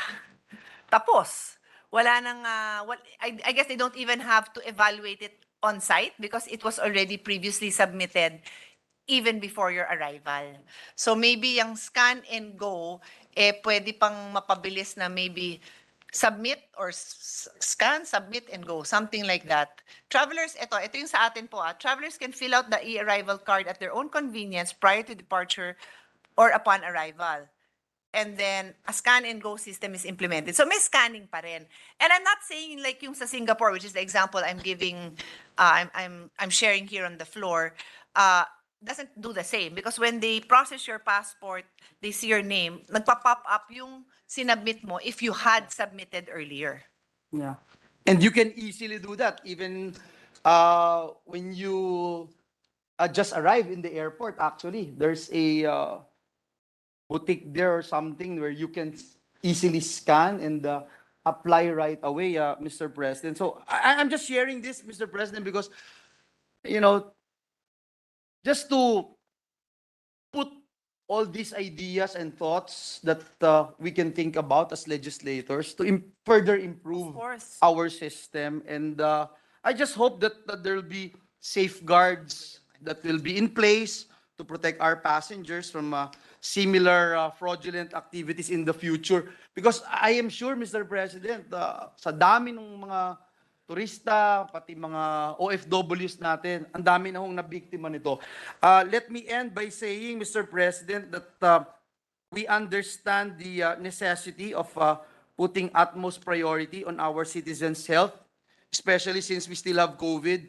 But we must also be determined to prevent people from being exposed to this other kind of evil virus, one that costs them their invaluable right to data privacy, makes them lose their hard-earned money, and causes unnecessary stress and inconvenience. So let me end by saying that this representation would want to put on record that we support the call of our distinguished colleague, Senator Pia Cayetano, for perhaps a Senate investigation on the matter to get to the bottom of this particular issue, exact accountability, Mr. President, and put in place necessary measures and even legislation that would prevent this from happening again in the future. So again, my sincerest thanks and gratitude to our distinguished colleague for her time and in answering this humble representation's question. Thank you, Mr. President. Thank you. It's my pleasure, Your Honor. Thank you for sharing your insights as well, and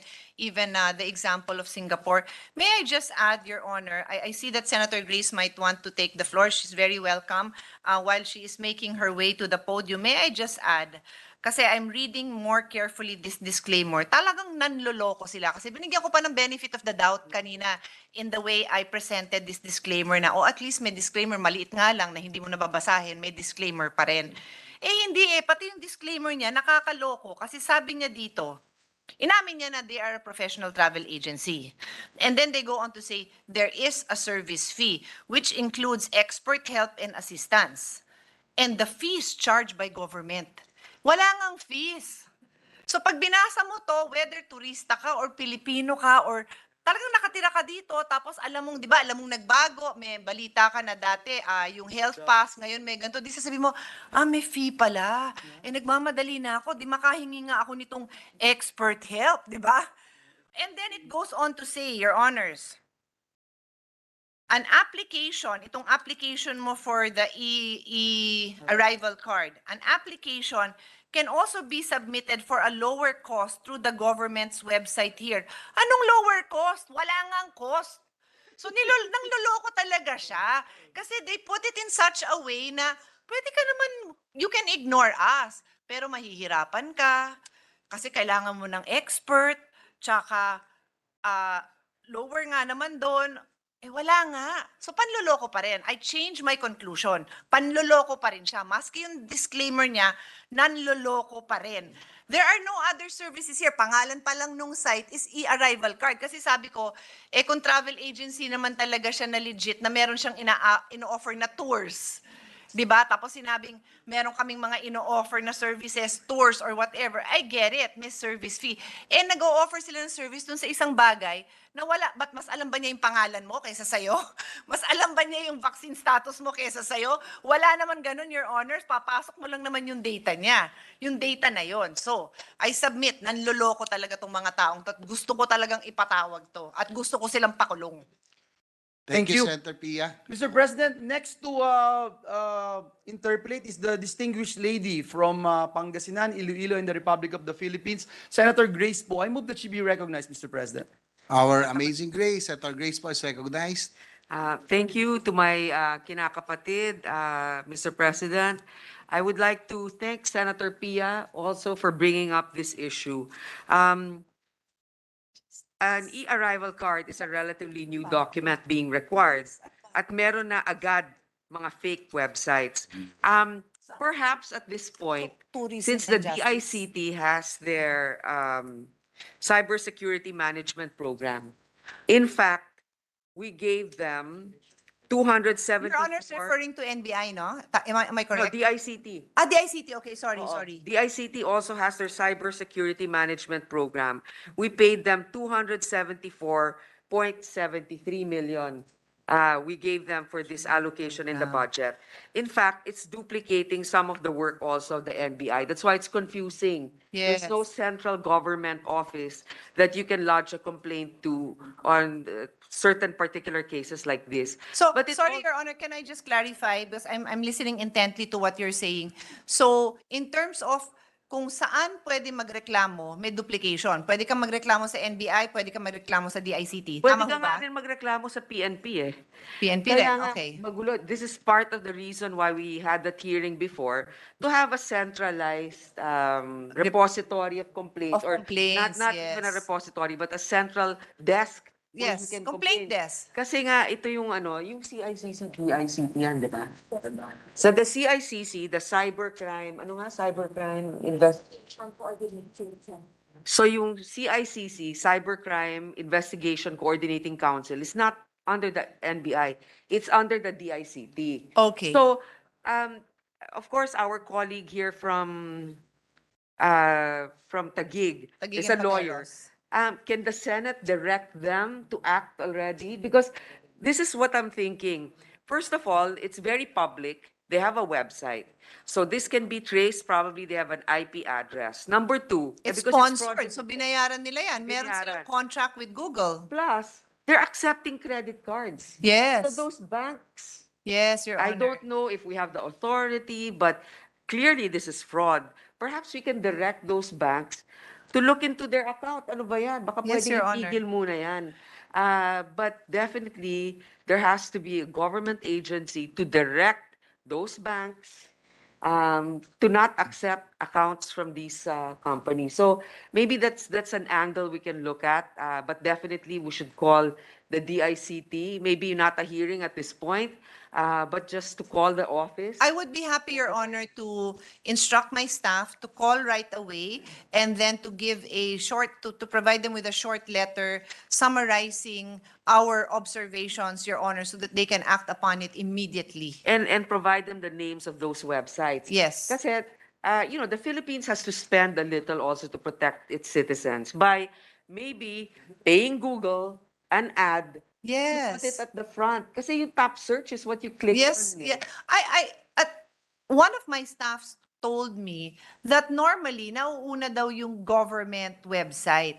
I don't know how, well, you're nodding. Your staff is also nodding, Yeah. Your Honor. So, parang, nauna pala yung government website. Ganun ba yun? Pataasan ng bayad? I don't know. And I'm not going to assume. So, kung may rule pala na nauuna yung government website, paano nauna to?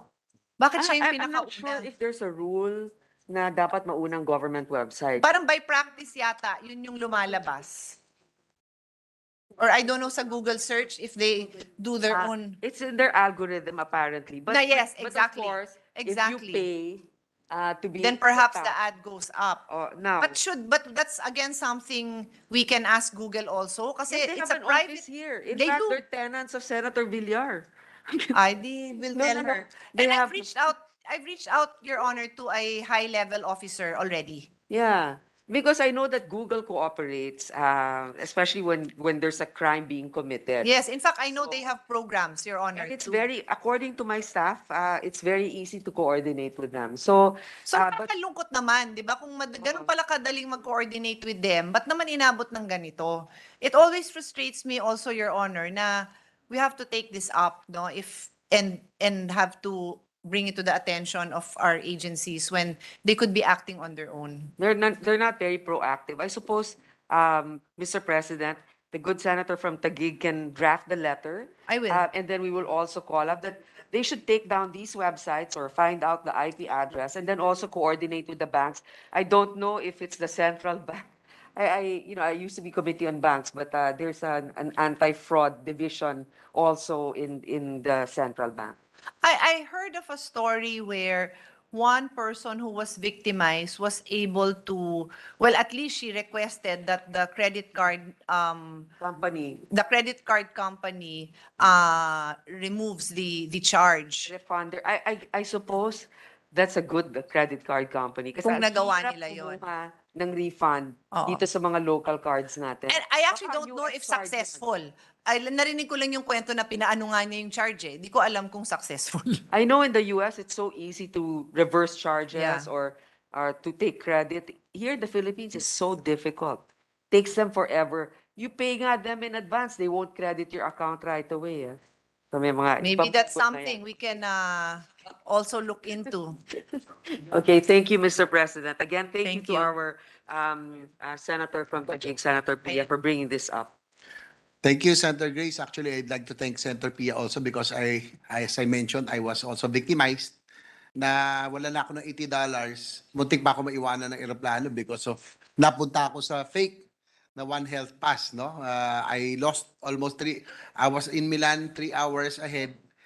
Last 30 minutes ako nakaboard because Wow. dito ako napunta sa fake One Health Wow. Pass. So nawala na ako ng $80, muntik pa ako maiwan ng aeroplano. Thank you for bringing this up, no? Because a lot of tourists and Filipinos will also be victimized by this fraud. Yes. Majority Leader? Yes, Mr. President. Mr. President, I move that we refer the speech of the distinguished lady from Taguig Patero, Senator Pia Cayetano, and all the interpellations and manifestations to the Committee on Justice and Committee on Tourism. I so move, Mr. President. Is there an objection? There being none, motion is carried. Mr. President, I move for a minute suspension, Mr. President. Session suspended.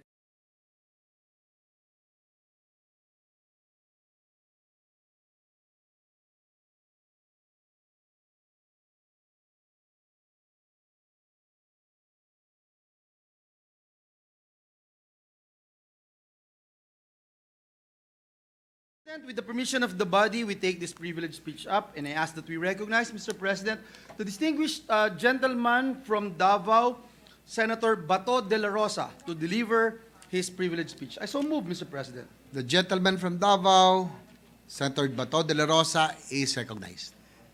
Thank you, Mr. President. Majority Leader. Mr. President, almost 30 years ago, or on January 13, 1993, Sto Ginguna and Heherson Alvarez attended the inaugural meeting of Asia Pacific Parliamentary Forum, or the APPF. Almost 30 years later, I was given the opportunity to attend and participate in the 30th annual meeting of the APPF hosted by the National Assembly of the Kingdom of Thailand. It was my profound honor and privilege to represent our beloved Senate President as the head of the Philippine Congressional Delegation. I was joined by our colleague, Senator Francis Tolentino, and members of our House of Representatives, Deputy Majority Leader Jude Asidre, Representatives Geraldine Roman, Gerardo Balmayor Jr., James Ang Jr., Ferginel G. Biron, and Muhammad Paglas. The 30th APPF focused on the theme, Parliaments and the Post-COVID-19 Sustainable Development. In their concept note, APPF Secretariat emphasized that the COVID-19 pandemic has proven once more that we live in the same world with common interests and share the same future. One world, one destiny, so to speak. The impacts of the pandemic are felt not only in public health, but also in the economy, education, society, and politics. In the advent of the pandemic, everyone seemed to have been preoccupied with competition, with acquiring and accumulating anything and everything that would put his or her nation on top. But when the coronavirus arrived, it brought death, sickness, and for many, immeasurable sorrow. But from the same devastation it caused, we have come to realize a new sense of meaning in life and our relationships. Indeed, the past 2 years, surviving through the pandemic was full of ironies. We were told to distance ourselves from each other to avoid the spread of the virus. But in isolation, we have learned that it is difficult to live alone. We were given responsibilities as individuals, and yet we were introduced to terms such as herd immunity. The phrase "no man is an island" has never been more cliche in recent memory. How much more meaningful would it be coming from an archipelago in the middle of the Pacific? If we want to survive, we must work harder. A happening so catastrophic and destructive has brought out the best in humanity. We have closed our borders and subjected ourselves to lockdowns and self-quarantines. But the doors to our hearts remained open. Health restrictions did not hinder the outpour of foreign aid and vaccines. In that moment, we were a community of nations. When the dust began to slowly settle, it was now time to rise again. We gradually reopened our gates to our neighbors and began life anew. With this, your Philippine delegates shared some of their insights during sessions of the APPF. Senator Tolentino spoke during one of the plenary sessions, specifically on the subtopic promoting regional tourism and understanding of cultural diversity, where he pointed out how global tourism was painfully crippled by the restrictions of COVID-19 pandemic and that the Asia-Pacific region suffered the greatest reduction in tourist arrivals. He urged fellow parliamentarians to consider having an integrated regional tourism policy to ensure that COVID-19 impacts on tourism are managed and recovery strategies gather support for effective implementation of a more sustainable tourism development blueprint for the future.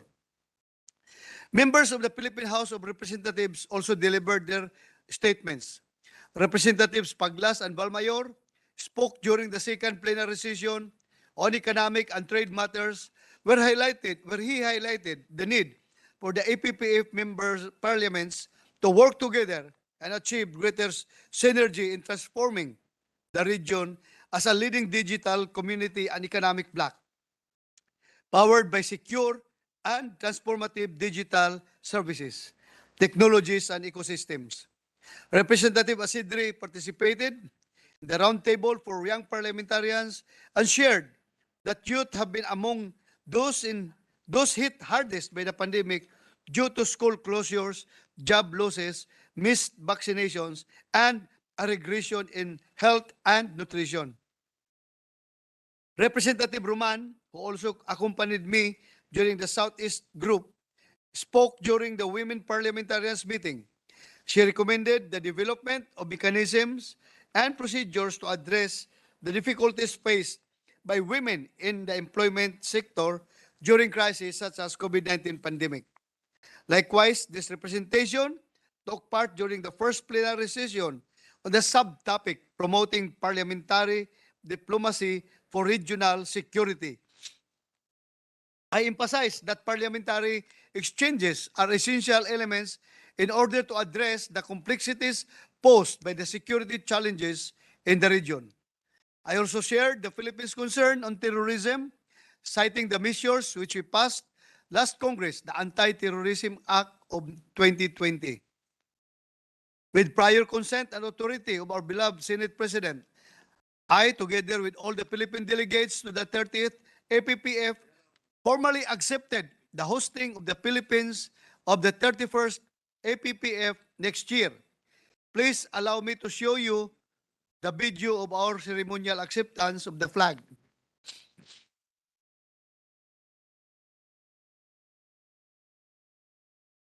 Walang sound?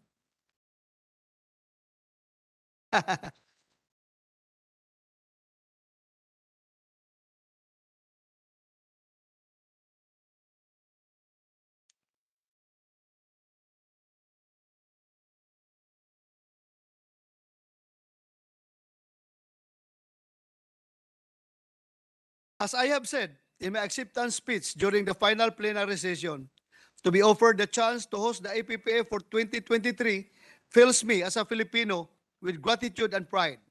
I believe with the leadership of our Senate President, Subiri, our hosting will be at par with the preparedness and hospitality that the Thai National Assembly have offered us.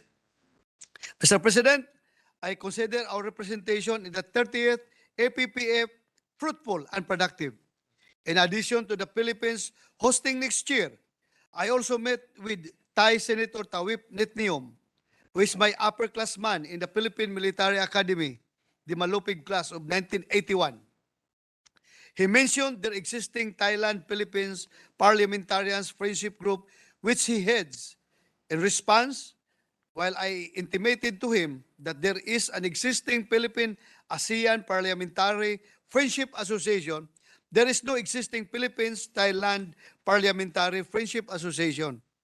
With the consent of our Senate President, we are currently establishing the Philippines-Thailand Parliamentary Friendship Group here in the Senate. As of today, we have a number of senators who intend to be a member of the friendship group. Our counterpart in the House of Representatives already relayed their intention so that the group can have bicameral representation, similar to the composition of the friendship group in the Thai Senate. After our well-spent time in Thailand, we went to Hanoi, Vietnam. We first met the Filipino community in Hanoi. I am happy to report that they are doing well, mostly working as professionals in English language teaching centers, hospitality sector, as well as engineering firms. They are thankful to the Vietnamese government for the job opportunities. I also met with Honorable Lieutenant General Tran Quang Pong, Vice Chairman of the National Assembly of Vietnam. During our meeting, the importance of the strategic partnership between the Philippines and Vietnam and the vital importance to strengthen our bilateral relations have been discussed. Areas of cooperation including defense, maritime security, pandemic recovery, economic and trade were mentioned during our exchanges. I also relayed our gratitude for the assistance provided by the Vietnamese government to more than 1,400 Filipinos who were safely repatriated to the Philippines at the height of the pandemic. Before we ended the meeting, I was reminded by National Assembly Chairman Hong Den Huey of their official visit to the Philippines from 23 to 25 November 2022. I was tasked by our Senate President to head the welcoming committee of the Vietnamese parliaments tomorrow. I will meet them at the airport, Mr. President. Kung sinong gustong sumama sa akin, samahan niyo ako. Para hindi ako magsusulo doon, magsalubong sa kanila. I hope Senator Tolentino will go with me. Not so recently, we heard news of travel bans and yet a lot of countries profess their intention to visit us. Mr. President, anyone who chooses to be friends with us, Filipinos, is very much welcome here in our country. In closing, Mr. President, it is true that our role as legislators is limited within our territorial jurisdiction. However, the words of Linda Fisher Thornton are equally applicable to us when she stated, because we are a globally connected village, we need to remember that our choices are not isolated. They have a powerful ripple effect, and that ripple is global. Our laws may be confined within our archipelago, but their implications are beyond our borders. Mr. President, our hosting of the 31st annual meeting of the APPF next year and the official visit of the National Assembly of Vietnam to our country starting tomorrow is a testament to our nation's continued commitment to foster cooperation with our fellow parliamentarians to sustain peace and promote stability in the region. Thank you, and once again, good afternoon. Thank you, Senator De La Rosa. Senator Tolentino is raising his hand, or Senator Pia, who? So Senator Tolentino, go ahead. Thank you. With the permission of Senator Cayetano, just like to associate myself with the speech given by our delegation head, Senator Bato de la Rosa. Indeed, Mr. President, Senator Bato de la Rosa exemplified what a true delegation leader should be.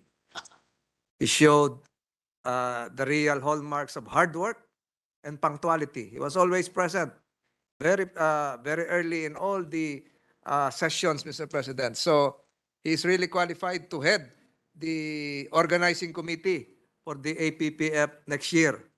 And I hope our colleagues would support this call that Senator De La Rosa be made the ceremonial head, if not the official head of the organizing committee for next year's Congress. Because of his broad shoulders, I think, Mr. President, he can really carry the weight in organizing 300 prospective delegates here, coming here, Mr. President. And what he mentioned a while ago, the connectivity of the region as a global village is correct. The APPF Thailand, which we attended, was the precursor of the APEC. That was held 2 weeks before APEC. And I think the Thai government really laid down the red carpet, not just for the members of the APPF, but for the APEC, wherein President Bongbong Marcos even attended. So, Mr. President, I hope we can gather the support of our colleagues to support APPF 2023, headed by Senator De La Rosa, and I know he can singularly handle this. He will start tomorrow. The hard work starts tomorrow when he welcomes the Vietnamese delegation and then the other delegations. And he is even a pacifier, Mr. President, because during that event, I witnessed him controlling the hotheads coming from the Soviet Union, no, the from Russia, pitted against the Australian delegation.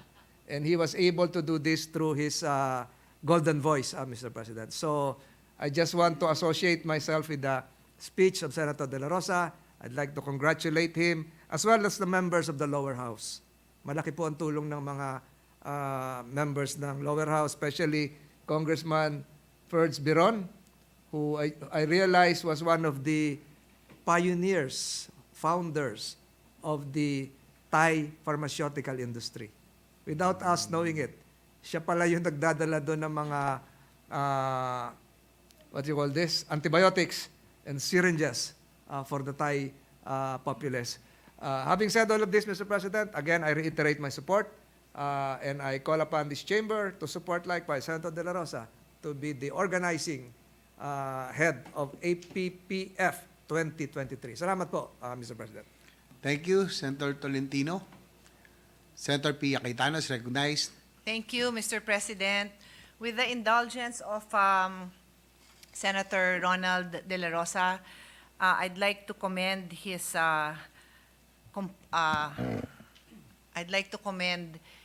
the way he represented the Philippines. In particular, may I ask that the photo of him and the lovely Geraldine Roman be shown again. He looked very dignified and dashing in that photo. Thank you. Thank you po to our dear colleague for representing it. It's very important, Your Honor, and I may say this lightly, and natawa naman po ang ating kasamahan from Davao, but it's very important, Your Honor, that we represent our country well. The potential for very strong relationships are developed through meetings like this. And I heard, and may I ask the gentleman to take the podium again, please, if he will indulge me, that nabanggit nga niya na close borders. I was trying to take notes here, close borders but open hearts. May ganun kayo, no? But kaya ba nag-open ang hearts nila is because kinantahan nyo sila? Totoo ba yun? It was during the fellowship night, our last night. You indulged them with the song. We were called to join them in the singing. So Ano yung kinanta nyo? I'm just curious. I'm a fan. You know that, Your Honor. have I told you lately? Ayun. Kaya pala. Anyway, Your Honor, you know, our country is known for our talent in the arts. And to have a colleague who can not just discuss parliamentary matters, but who can also warm the hearts of our ASEAN and Asia-Pacific colleagues is a bonus. So thank you for that, our dear colleague. I'm sure ang kasama niyo po is our colleague from Cavite and Tagaytay, Senator Tolentino, no? Hindi ko alam kung ano yung talent nyo in that area. Pareho tayong walang talent dyan. But I'm sure the Philippines was very well represented. And coming from me, Your Honors, I mean this so seriously because I've been very active since my first year. 9 months into my term as a senator, I had my baptismal of fire in representing the Philippines in being the president of the women's meeting of the Interparliamentary Union held in the Philippines. Alam yan ng minority floor leader natin dahil yung tatay niya and Senator Drilon na inabot din ng iba sa atin for many years were my companions, very active in the IPU. So it's very important that we attend this. And I also really appreciate the updates that you give kasi I believe that we owe it to the Filipino people to tell them kung ano naman yung ginagawa natin when we're on official business. So thank you for taking time to do that. I'd also like to offer my services, Your Honors, to help in any way when we host. It would be my pleasure. And pakisabi lang po sa staff, I'm not sure kung dumaan na sa opisina ko yung papel na yun na who wants to be a part of the Philippine tie. Maybe I am, baka dati pa because this membership in these friendships have been around for many years. So it's possible I've been a member for many years. I don't know, but I would love to be a member, Your Honors. And again, to repeat that, to mention that on Thursday I have a hearing on the bills on two very important health bills. One is the Center for Disease Control, which is very important. For its success will rely heavily on us also communicating with our region, the countries in our region, listening to the expertise. So when we develop ties like this, Your Honor, ang laking tulong talaga yan in the way we manage future pandemics. But I'm sure His Honor, and this is where I'll pose the one and only question, kung yung area ko is on health and sustainable development, which was your theme, sa area po ng ating kasamahan, maybe you can just spread into the record how important regional cooperation is. Hindi nyo nabanggit, no, in the area of your expertise. You mentioned it in connection with the theme of the Asia-Pacific, but am I correct that in the security sector, which is your expertise, regional cooperation is very important? And that's my only question, Your Honor. Yes, Your Honor, it's very, very, very crucial, the regional cooperation. In fact, that was one of our topics in Vietnam. Vietnam being a very vocal with their claims in the some parts of the West Philippine Sea or South China Sea. They're very vocal about that, and they need us. And maybe that's one of the issues that they want to take up with our Senate President Tomorrow. tomorrow. So that's very, very crucial, the cooperation among us. Thank you. They are our strategic partners. Thank you. Lalong-lalo na when it comes to security matters. Kaya ngayon nga po, hindi ko na to pahabain, no, because yung topic nyo naman is sustainable development. But if we talk about hard security, which would be peace and order, or soft security, which could include access to clean water, soft security yan. Access to food, that's another soft security issue. Sila din naman ang tingin ko unang-unang kakausapin natin dahil well, we are not connected to the Mekong River, pero ilan silang bansa na connected sila sa Mekong River, which is supposed to be a living river, the source of many things. We don't share that with them. We share the West Philippine Seas with them. But that's why it's very important that we maintain ties. Even though wala tayong Mekong River, our access to water, our safe travels will all be affected by this. So I'm very happy and I congratulate the two gentlemen here and our colleagues in the House for successfully participating in and receiving the what do you call it, an award, or receiving the opportunity and the responsibility of hosting the next year po, next year, and we wish all of us the best. As I said, I'm sure we will all participate and support. Congratulations po. Thank you, Your Honor, Senator Pia Cayetano. And Mr. President, I just would like to recognize the fact that Senator Tolentino was a very good team player as far as representing this the Philippine Senate in that in the APPF. He was very supportive. Thank you, Mr. President. Thank you, Senator De La Rosa and Senator Tolentino, for representing the country very well during the APPF. The majority leader has a query whether you have the video of you showing you singing and serenading everybody. That was my question, Mr. President. But I will reserve it later, Mr. President, not on the floor. But I saw the video, I have to say, Mr. President, we are so proud of our colleague. Because the rumors going around the Asia Pacific right now. Asian American Idol, Mr. President. There you go. That's his new title, Asian American Idol.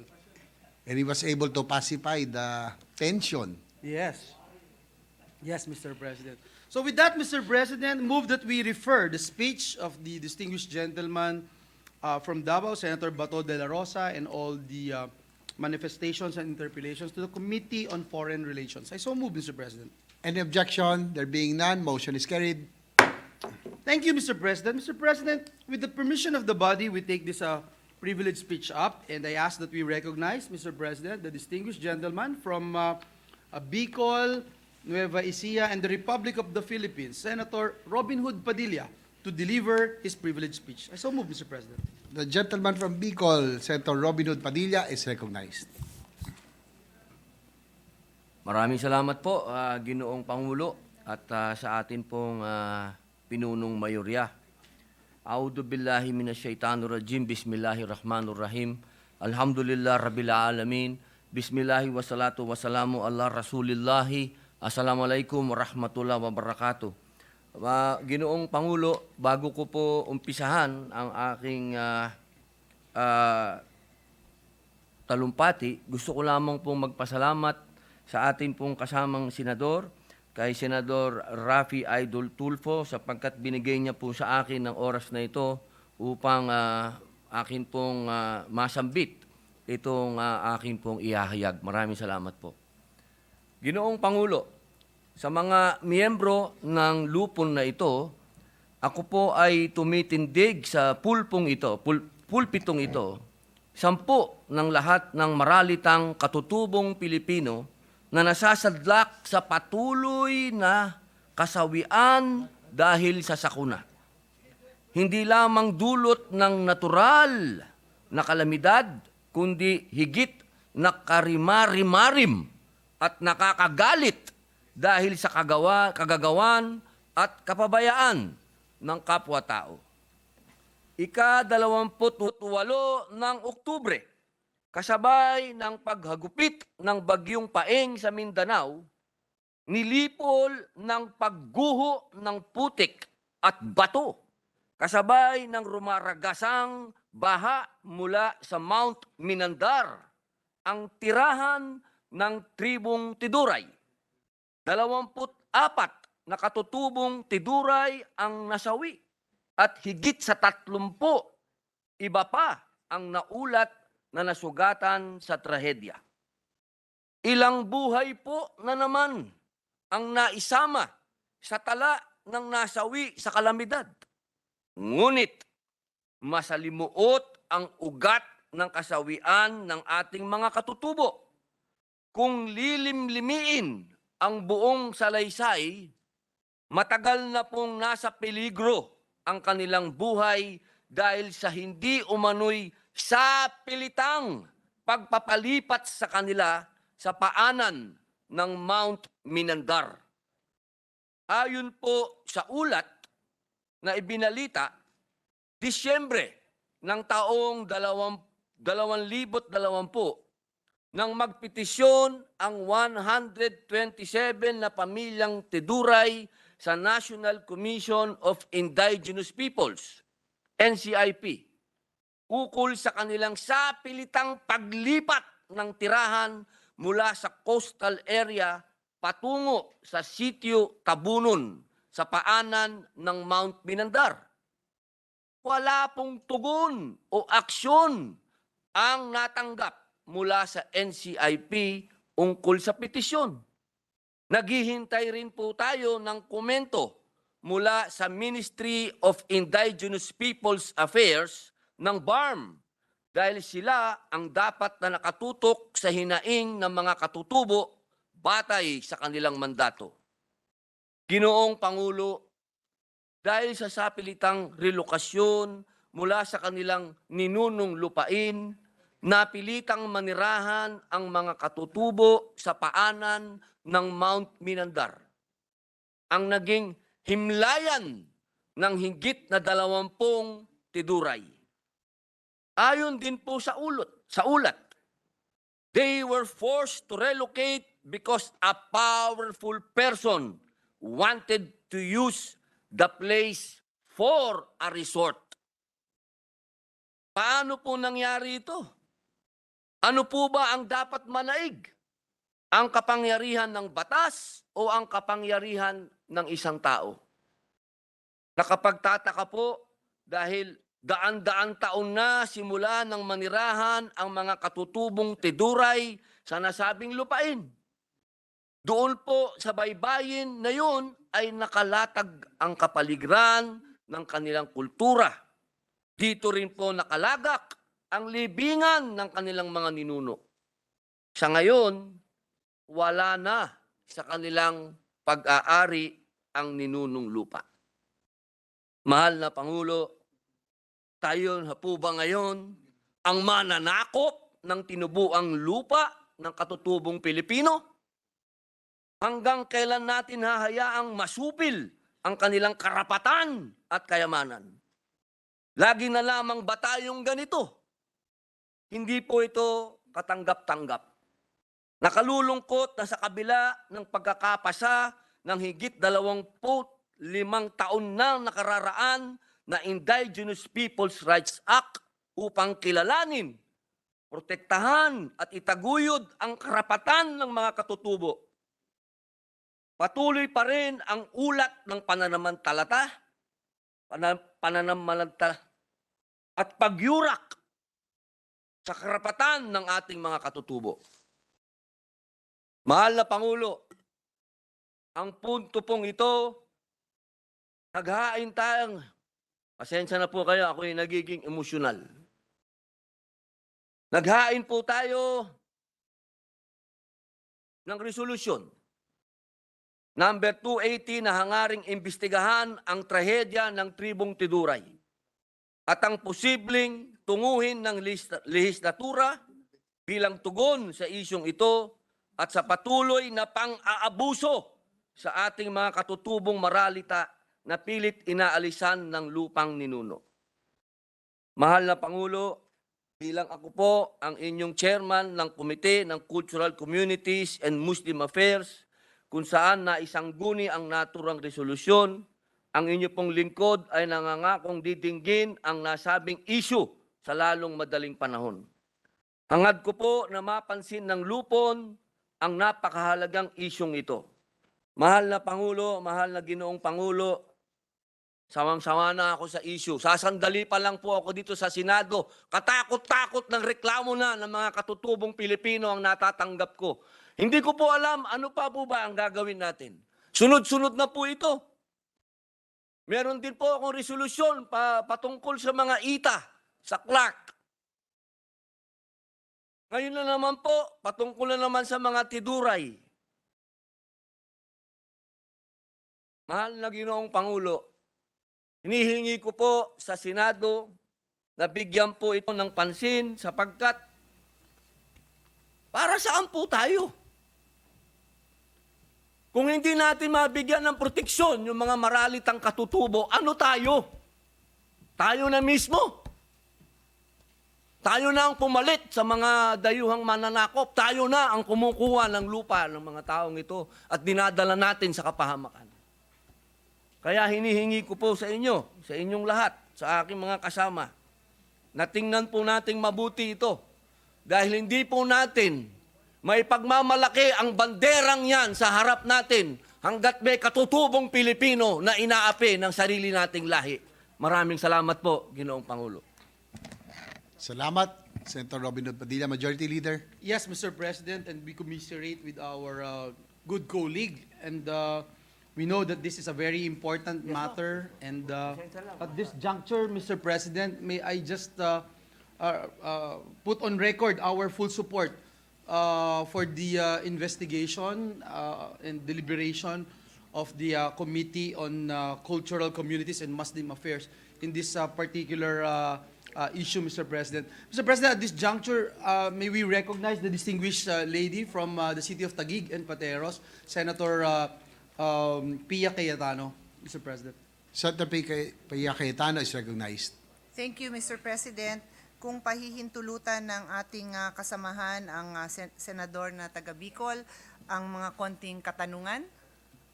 Opo, isa pong karangalan ang makatanggap po ng katanungan sa ating maganda, magiting, matalino at napakagaling na senadora po mula sa Taguig at Pateros. Salamat po na pinaabot nyo sa aming kaalaman ang issue na ito. Sa dami din ho ng tinatalakay dito, minsan yung mga resolutions na nafa-file natin, hindi rin nababasa ng lahat ng kasamahan natin. Pero ang maganda niyan, meron din tayong oportunidad at ito nga yung pagde-deliver ng isang privilege speech kung saan magkakaroon kami ng pagkakataon na pakinggan din ang mga issue. Kayo naman po nakinig pag ako nag-deliver din ng privilege speech, lalo na yung tungkol sa vapes, kinig na kinig kayo dyan. Kaya ako naman kinig na kinig din dun sa mga isyung malapit din sa puso ninyo. So kung pagbibigyan nyo ako, meron akong konting katanungan kasi nakakabahala naman talaga. At alam ko lahat ng kasamahan natin ngayon nabahala dun sa kinikilabutan, dun sa narinig sa inyo. Normally, pag sinabing pinaalis tapos yung ganyang binagyo, kaya sila binagyo dahil hindi umalis. Hindi ho ba? Madami tayong narinig na gano'n na certain areas are determined to be unsafe, pinapaalis.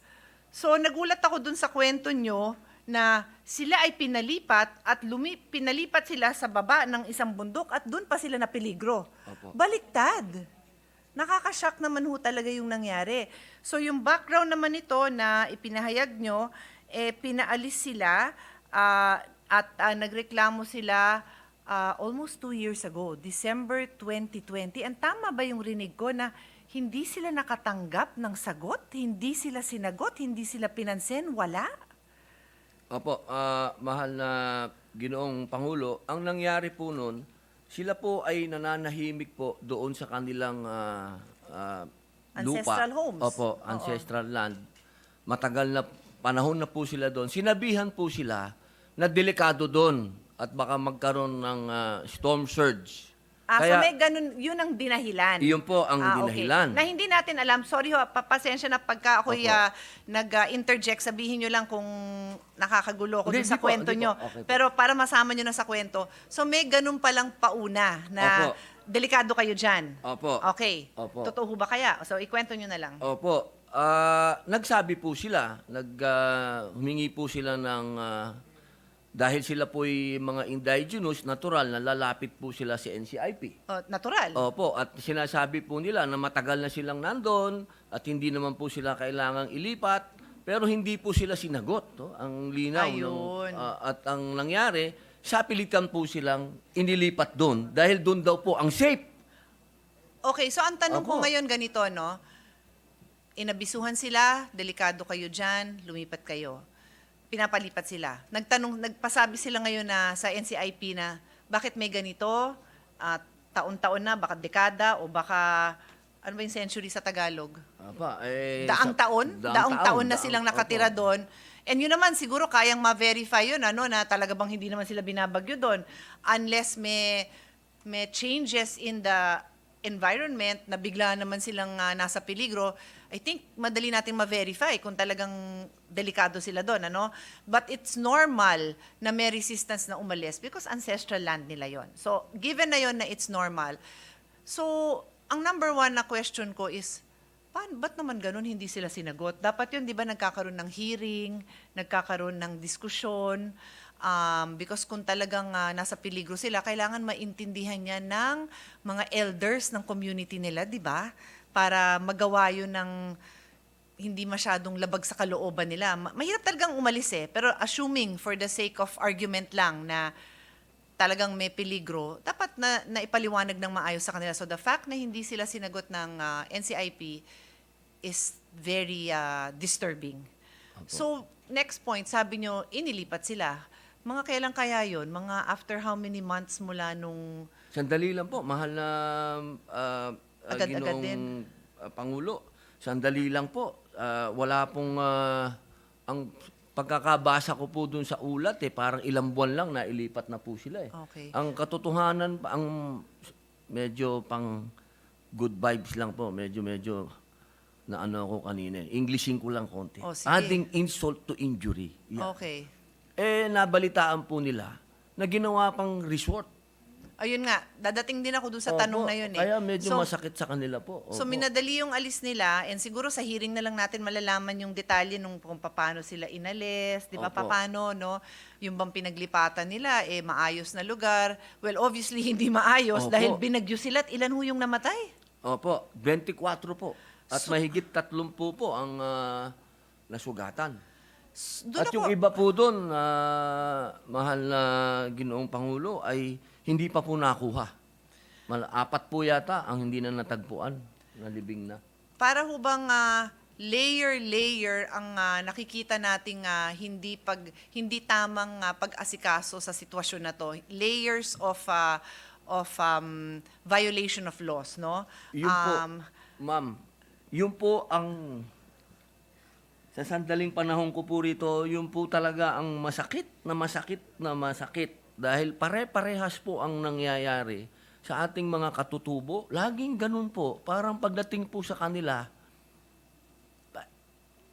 hindi ko po maintindihan talaga Parang pasapasahan, ahensya dito, papasa ka doon sa isang ahensya, parang guguluhin yung usapan hanggang sa wala nang mapuntahan yung usapan. Yun po ang masakit doon, mahal na Ginoong Pangulo. Mr. President, let's put on record, siguro naman lalabas ito lahat pag nagkaroon na tayo ng hearing and committee report, pero ilagay na natin to sa record po. Under the United Nations Declaration on the Rights of Indigenous People, of which the Philippines is a signatory. So, ibig sabihin, signatory tayo, that means kailangan sumunod tayo doon. Pumapayag tayo, di tayo pinilit, kusa tayong pumirma at kasali tayo dito sa declaration. Article 10 states, Indigenous people shall not be forcibly removed from their land or territories. No relocation shall take place without the free, prior, and informed consent of the indigenous peoples concerned, and after agreement on just and fair compensation. Next question ko po yun. on just and fair compensation and, where possible, with the option of return. The fact na binagyo sila at baka hindi naman sila dati binabagyo doon, di may option pala talaga sila to return under the declaration, ano? But we'll get there later. So ito namang, this is our international commitments. And then sa atin mismong saligang batas, under our Constitution, Article 2, Section 22 states, the state recognizes and promotes the right of indigenous cultural communities within the framework of national unity and development. Article 12, Section 5 further states, the state, subject to the provisions of this Constitution and national development policies and programs, shall protect the rights of indigenous cultural communities to their ancestral lands to ensure their economic, social, and cultural well-being. And finally, Republic Act number 8371, the Indigenous Peoples' Rights Act of 1997. Hindi pa ako senador nito, hindi pa rin ho senator si Senator Padilla nung pumasa ito, but it is now considered, it is now a law. Section 7, medyo mahaba, so I will just read a part. Rights to ancestral domain, at kasama dito ang sa letter C, right to stay in the territories. The right to stay in the territory and not to be removed therefrom. No ICCs or IPs will be relocated without their free and prior informed consent, nor through any means other than eminent domain. So iba pa yung concept ng eminent domain, but we'll get to that later. Where relocation is considered necessary as an exceptional measure such as relocation, such relocation shall take place only with the free and prior informed consent of the ICC's IPs concerned, and whenever possible, they shall be guaranteed the right to return to their ancestral domains as soon as the grounds for relocation cease to exist. When such return is not possible as determined by agreement or through appropriate procedures, ICC IPs shall be provided in all possible cases with land of quality and legal status at least equal to that of the land previously occupied by them, suitable to provide for their present needs and future development. Dito pa lang sa mga binasa ko, Yes, parang ang daming nilabag, ano? Parang ang dami, kaya naiintindihan natin na ang ating kasamahan na bago sa Senado, and believe me, ako hindi na ho ako bago, pero nakita nyo naman na nagiging emotional din ako sa mga issue na parang, bakit naman nangyayari to? Klarong-klaro naman na ang mga batas dito kailangan na nabibigyan nga ng proteksyon. Maybe now is not the right time to go into all of this, pero I wanted to put this on record para i-point out lang yung mga iba-ibang bagay. Napansin niyo ho ba, Mr. President, sa ating kasamahan na nagpaalam sa atin ng issue na ito, na inulit sa ating batas yung international provisions, ano? So doble-doble na yan. Kumbaga, kung ikaw naman nagmamalasakit sa ating ICCs and IPs, or ikaw ay isang IP, talagang papalakpak ka na may ganito tayong batas. And then, makikita mo, and I will just read some of which I feel na nalabag, no ICC IP will be relocated without their free and prior informed consent. Nagsabi nga pala sila sa NCIP na, wait, teka, bakit kami inalis? Hindi sila sinagot? Hindi po. So tingin niyo Wala ba pong tugon. nalabag itong they were relocated with their free and prior informed consent? Mukha bang merong kanilang free and prior consent? Wala po. Wala po silang consent. Sila po ay sapilitang inilipat.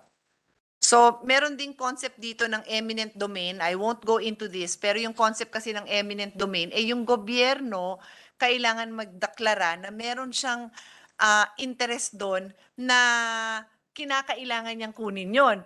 Wala naman kayong nababanggit na nababalitaan ganun. In fact, ang nabalitaan is number 1, it's for their safety. Hindi eminent domain yon. And the other reason, and then yung masakit is narinig nila na nakarating sa inyo, gagawin daw resort. Anong balita dun sa resort? May nakita ho ba silang ebidensya na mukhang resort na nga ang gagawin? Siguro po ngayon, mahal na Pangulo, malamang kanya-kanya na pong takipan yan. Mahihirapan na po tayo dahil sa naganap po doon, sigurado, lalo na po ngayon na atin po itong iimbestigahan.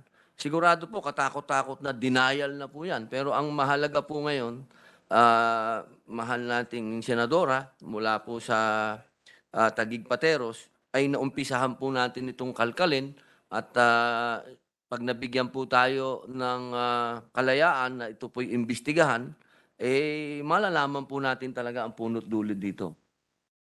Oo, tama ho, I agree with that. Baka naman ho sa dami na ho ng narating ninyo, balak niyo ho bang silipin yan? Balak niyo ho bang pasadahan yan ng, ng eroplano o chopper na kunan ng picture? Opo, katunayan po, mahal na Pangulo, ang gusto ko po talaga puntahan ito pagkatapos po itong mabasa ng resolusyon. Para Okay. magkaroon na po tayo, mas maganda po yung nasa ilalim tayo ng proteksyon ng ating hearing. Para po mapatawag po natin kung sino po yung mga concerned agencies po rito. At yun din po sana ang hihingin ko po sa ating lupon na tulungan po ninyo ako dito dahil ang akin pong karanasan dito sa isang pagtawag namin ng hearing sa patungkol naman po sa ITA, hirap na hirap po kaming makipag-usap sa mga ibang ahensya ng gobyerno. Kaya po inihingi ko po ang tulong ng lupon ng Senado para ako po ay bigyan ninyo ng kumbaga tulong. Lalo na ma'am, kung kayo po ang makakasama namin dito, mahal na senadora at yung iba po nating kasama, katulad po ng ating mga minorities, lalong-lalo na po kayo, napakahalaga po nakasama po namin kayo dito. Opo, Mr. President, gusto natin na malaman ng kasamahan natin na yung pag-file ng resolution, yung pag-deliver ng privilege speech, lahat naman ho yan automatic na napupunta sa komiteya, and for sure itong privilege speech i-refer ng majority floor leader dun sa Committee on Indigenous Cultural Communities, no? And Muslim Affairs na tama ho ba kayo ho ang Opo. chairman? Opo. So, nandiyan naman ho ang nakalatag na dyan ang proseso dito sa loob ng Senado. Alam niyo naman, nakapag-share na rin naman ho kayo ng mga hearing. Kami po magsusuporta, pero dinig ko ang inyong pangangamba na baka mahirap patawag o hindi yung tamang tao na nakakasagot ng tanong ang ipapuntahin dito, yung mga junior officers nasasabihin lang sa atin hindi niya alam yon. So rinig natin na yan ang pangamba nyo, pero meron naman hong may authority din naman ng Senate na magpatawag, and I'm sure hindi lang ako pero ang iba nating kasamahan magbibigay ng suporta sa inyo para marami, that the minority floor leader is listening. Again, I always think of his father pag nakikita ko siya, the presiding officer, lahat ho kami dito, Senator Hontiveros as well. Nakita naman natin na may kakayanan ang Senado to get to the bottom of things. Hindi man natin magustuhan yung yung mahanap natin sa bottom na yon, pero I promise you, we have the ability and we have historically been able to get to the bottom of things. It may not be a nice sight. It may not be a beautiful sight. It may really make our stomachs turn kung ano yung makita natin. But we can use those sad lessons na ang kapalit 24 buhay. Opo. Parang even one life is not enough for a lesson, hindi ho ba? Pero what we can do is make it a better future for the people who are affected. Yun ho ang privilege and responsibility that we bear. We can turn these sad stories, we can correct these sad stories. Nadatnan na lang natin na ganyan. In many cases, hindi pa ho kayo senador, clearly, when this happened. But there are opportunities for us to make it better. So, I just want to add, Your Honor, dun sa observation natin ng batas. May Legal Affairs Office naman itong NCIP, kung saan it says here that the Legal Affairs Office shall advise the NCIP on all legal matters concerning ICCs and IPs, and they shall be responsible for providing ICCs and IPs with legal assistance in litigation involving community interest. Well, hindi pa sila dumating sa litigation. Sana hindi dumating. sana maareglo, sana maibalik sila doon if it is safe for them. Hindi na, I cannot be the judge of that. Clearly na violate ang proseso. Parang due process lang naman ito na sabi sa batas, hindi sila papaalisin without their free and informed consent. Ang ibig sabihin po nun, para sa kaalaman ng mga nakikinig sa atin is kusa nilang binigay ang kanilang pagpayag na paalisin sila doon and informed. Kasi ang informed consent, ibig sabihin, pinaliwanag sa kanila bakit delikado doon. Yun ang dahilan na binigay di ba? Dapat pinatunayan sa kanila, pinaliwanag na, di ba, nakita nyo, hindi naman pwedeng haka-haka lang, hindi rin pwedeng, alam nyo naman, I am my committee is Committee on Sustainable Development Futures Thinking, but it's not a crystal ball. Hindi naman pwede sabihin sa niya, nakita namin sa crystal ball, babagyuhin kayo, kailangan kayo umalis. Hindi informed, hindi yun naman valid information. So clearly, may role din itong si Legal Affairs Office. Kaya siguraduhin natin, ipatawag din niyo po yan. Sabihin niyo sa committee, secretary niyo, na ito yung isama sa patawag. Involved din ho ba dito ang local government? Opo. I suppose sila ho ang nangunguna dyan, usually. Opo, mahal na Ginoong Pangulo at atin pong mahal na Senadora. Katunayan, umihingi po tayo ng komento ngayon sa Ministry of Indigenous Peoples Affairs ng BARM patungkol po sa nangyaring ito sapagkat ito pong lokasyon nila ngayon, ito po ay nasa ilalim ng pamamahala ng BARM.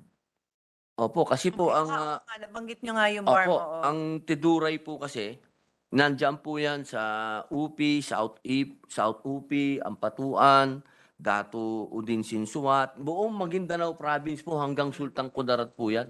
Opo, napakalawak din po ng ating mga katutubong Tiduray. At hinihingi po natin, inaabangan po natin yung kanilang komento patungkol po rito. At ano po ito kasi napakadami pong napag-usapan noong bagyong Paeng. Katunayan, napakadaming pinakita sa mga telebisyon, social media na naganap doon sa mismong lugar kung saan namatay yung mga Tiduray, pero hindi po napag-usapan ba't napunta yung mga Tiduray doon. Yun po sana, kasi kahit naman po sa batas, alam ko po, sasang-ayon sa akin ang ating pinunong minorya na dapat lagi natin inaalam ang ugat. Yung ugat kung bakit sila napunta doon. Di ba po ganun din po yun sa batas, sa pagka pinag-uusapan ng batas. Yung root of the crime. Alam natin kung bakit sila napunta doon. Yes. Alamin po natin yun po siguro ang pinakamagandang ang hakbang po natin, malaman po natin ang ugat ng nangyaring ito.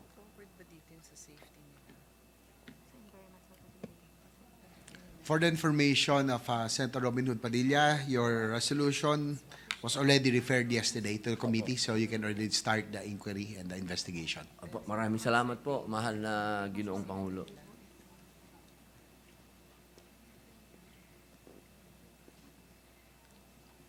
Anyway, Your Honor, ngayon ko lang din ulit binabasa itong batas para mabigyan din ng, hindi naman ngipin kasi nandyan na yung ngipin, pero para lalo nating, ngayon pa lang, dito sa privilege speech ninyo, medyo mapag-usapan na natin mga issue para pag nagpa-hearing kayo, parang dire-diretso na tayo kasi na umpisahan na natin. Meron kasing provision dito on environmental considerations na sabi dito, no ICCIP shall be displaced or relocated for the purpose enumerated under this section without the written consent of the specific persons authorized to give consent. So ito ba yung mga pinuno nila? Anyway, hindi pa natin naaral ng husto, pero binabanggit din natin itong section 58 kung sakaling relevant man ito. Anyway, Your Honor, yun lang naman yung mga katanungan ko. Ang aking pakay lang naman mabigyan ng mas malalim na, mas maintindihan ng mga nakikinig sa atin yung bigat ng nangyaring ito. 24 na buhay ang nasawi dahil sa pagpapalipat sa kanila sa lugar na mas mapanganib pala O baka nga, wala pala, baka nga walang panganib sa lugar nila, napunta pa sila sa panganib. Ilan ho yung nasaktan? 30 po. 30 ang Tatlong po. nasaktan at may nawawala pang 24 po yung namatay, 4 po ang hindi nawawala nakikita. pa. Pero malamang, Opo. sad to say, baka nasawi na rin po yun. Opo. So on that note, Your Honor, we commend the gentleman from Bicol for his passion and his concern for our kababayans, and I'm sure many of our colleagues will be supportive of this investigation. God bless you po. Apo, yun po sana, maraming salamat po, mahal na senadora mula sa Taguig Pateros. Mahal na Ginoong Pangulo, yun po talaga ang intensyon natin. Mahingi po ng inyong lingkod ang suporta po ninyo para ako po ay matulungan po ninyo dito sa pagdinig po dito, sapagkat ito po ay paulit-ulit na lamang po na nangyayari sa ating mga katutubo. Katunayan, ganyan din po ang nangyayari sa ating mga kapatid na Badyaw, ganyan po. Gusto ko lamang pong bilang panghuling pananalita, napakaganda po ng isa pong anthropologist na dayuhan ang nagpunta dyan at pinag-aralan niya yung mga tiduray. Ang pangalan po niya ay si Stuart Schlegel. Nakasulat pa po siya ng 2 librong napakaganda. Ang una pong libro niya, yung Wisdom of the Forest. Ganyan po niya nilarawan ang mga tiduray. At meron din po siyang isang libro pa, ang pinangamagatang The Spiritual Journey of an Anthropologist. Ibig pong sabihin, ganito po kayaman ang kultura, lalong-lalo na ang spirituality ng ating mga katutubo. Bagamat hindi po sila Kristiyano, hindi sila Muslim, yung kanila pong pagiging lumad ay talagang nagpapakita po ng kanilang pagmamahal sa Panginoon Diyos, pagmamahal sa kalikasan, at higit sa lahat sa ating lahi. Maraming salamat po, Ginoong Pangulo, sa inyong lahat. Salamat, Senator Padilla. Majority Leader. Yes, Mr. President. Mr. President, may we recognize the distinguished minority leader, Senator. May we recognize our deputy minority leader, the distinguished lady from Akbayan, Senator Risa Ontiveros, for her manifestation, Mr. President. Senator Ontiveros is recognized. Salamat po, Mr. President. Mabuting Ginoo mula sa Bicol. Sige. Brief manifestation lamang po, Mr. President, dun sa privilege speech ng Mabuting Ginoo mula sa Bicol. Nagsisisi po ako na huli akong nakabalik sa floor, kaya't hindi ko napakinggan yung buong privilege speech.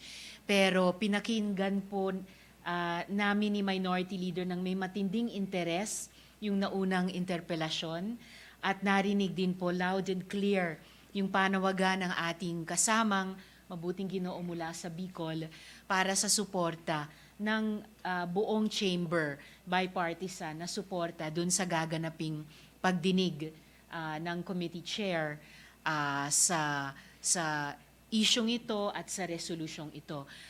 Kahit bandang kalahati lang or kaunti pa doon, kulang pa doon ang napakinggan ko, malinaw pati sa mga balita tungkol sa nangyaring ito na at least 2 paglabag sa karapatan ng mga teduray doon ang ginawa at naganap. Yung una, yung pagtaboy sa sarili nilang lupang ninuno.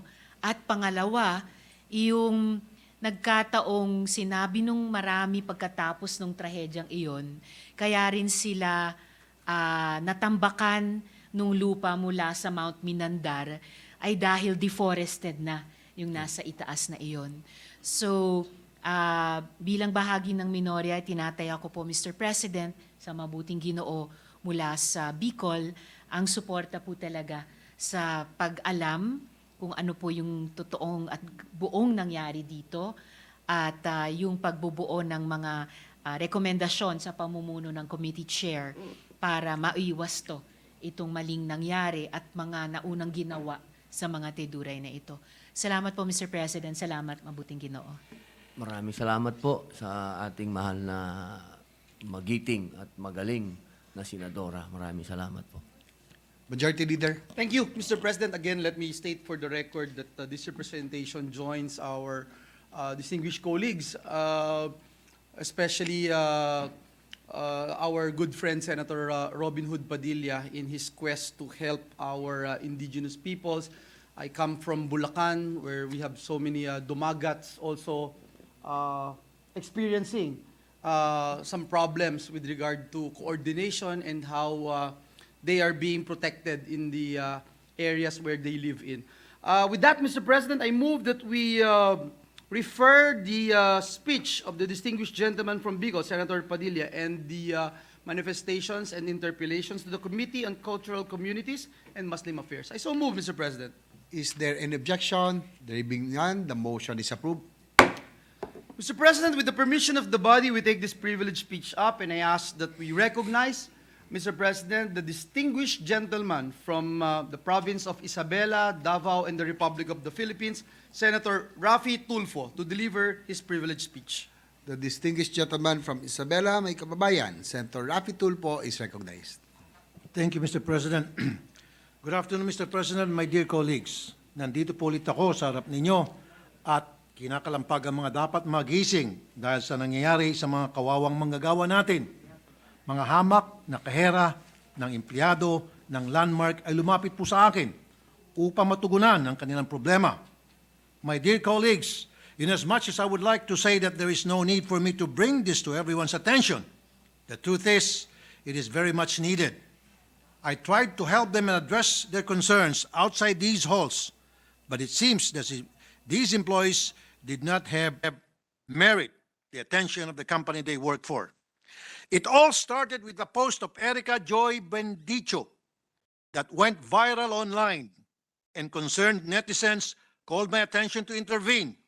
I invited Erica Joy to my program and she explained what happened to her. She is a cashier at Landmark Makati. On her third day at work, she got the surprise of her life when her supervisor called her attention that there was a short in her cash turnover the previous day, amounting to 4,993 pesos and 71 cents. She tried to explain her transactions to her supervisor, but was still accused of taking the amount. The security officer interrogating her was forcing her to admit that she took the amount. Personal information about her family was being used against her to establish that she is poor and therefore in dire need of money. That's why she took the amount. I was surprised by this practice. From what I know, when it comes to these kinds of establishments, the transactions are checked at the end of the day in the presence of the cashier to make sure that things are balanced. Erica Joy asked for the computation and documents that would prove her shortage, but was told that the accounting documents are confidential. Concerned for his safety, because of the intimidating behavior of security officer Juanito Tanod, she signed a blank document and effectively waived whatever salary she had and even paid an additional 500 pesos to cover the supposed short she had. Ang nakaka-high blood po, dito lumabas ni si Erica Joy pa po ang nagbayad sa Landmark. Sa halip na siya po dapat ang pinasweldohan ng Landmark. Excuse me. Erica Joy told her story online, and a lot of Landmark employees reached out to her who experienced the same thing. There were about 28, I repeat, 28 more stories similar to Erica Joy. Appalled by what she told me, I invited those who suffered the same fate to come to my office so that I could find out the nature and magnitude of this modus operandi. Honestly, I wanted to give the owners of Landmark the benefit of the doubt because this might be an isolated incident of a few unscrupulous managers and supervisors. Sad to say, this was not an isolated case. A few days later, several more cashiers approached my office. 8 more employees of Landmark with the same story. All cashiers being accused of shortage in their turnover. Lahat po sila pare-pareho ang kwento. After a few days, minsan isang linggo pa ang inaabot bago sila sinasabihan na nag-short. And when they confront management of the basis for the shortage, they are told that the documents are confidential. They are not even provided a calculator while they're being asked about the computation, and they are forced to sign a cashier shortage report waiving their salaries in order to cover the supposed alleged shortage. Excuse me. And sometimes, if they do not sign the said document because they're insisting that they did not take any money, the amount is still deducted from their salary. Nasaan po ang due process sa establishmentong ito? Ang takot na manggagawa na iniisip na sila ay makukulong kung di nila sasagutin ang nawawalang pera ay napipilitan pong magbayad. Bakit napapabayaan ang ganitong kalakaran? Bakit walang maayos na proseso ang turnover ng pera para maprotektahan ang mga kawawang kahera? May isang mapalad na kahera na lumapit sa DOLE at inireport ang pangyari. Matapos lang isang conference, lo and behold, hindi natuloy ang pagkaltas sa kanyang sweldo. Ito ang aking pinagtataka. Kung ito ay nadole na, bakit di pa rin naayos ng management? At bakit hindi na imbestigahan DOLE? Bakit pa ulit-ulit pa din nangyari ito sa mga kahera nila? Isang nakakapagtakang kwento ng mga kahera ay nangyayari ang mga insidente ng shortage tuwing nalalapit na ang sweldo o di kaya tuwing malapit na matapos ang kanilang 6 na buwan sa kumpanya. Kung sino ang excuse me. Sorry.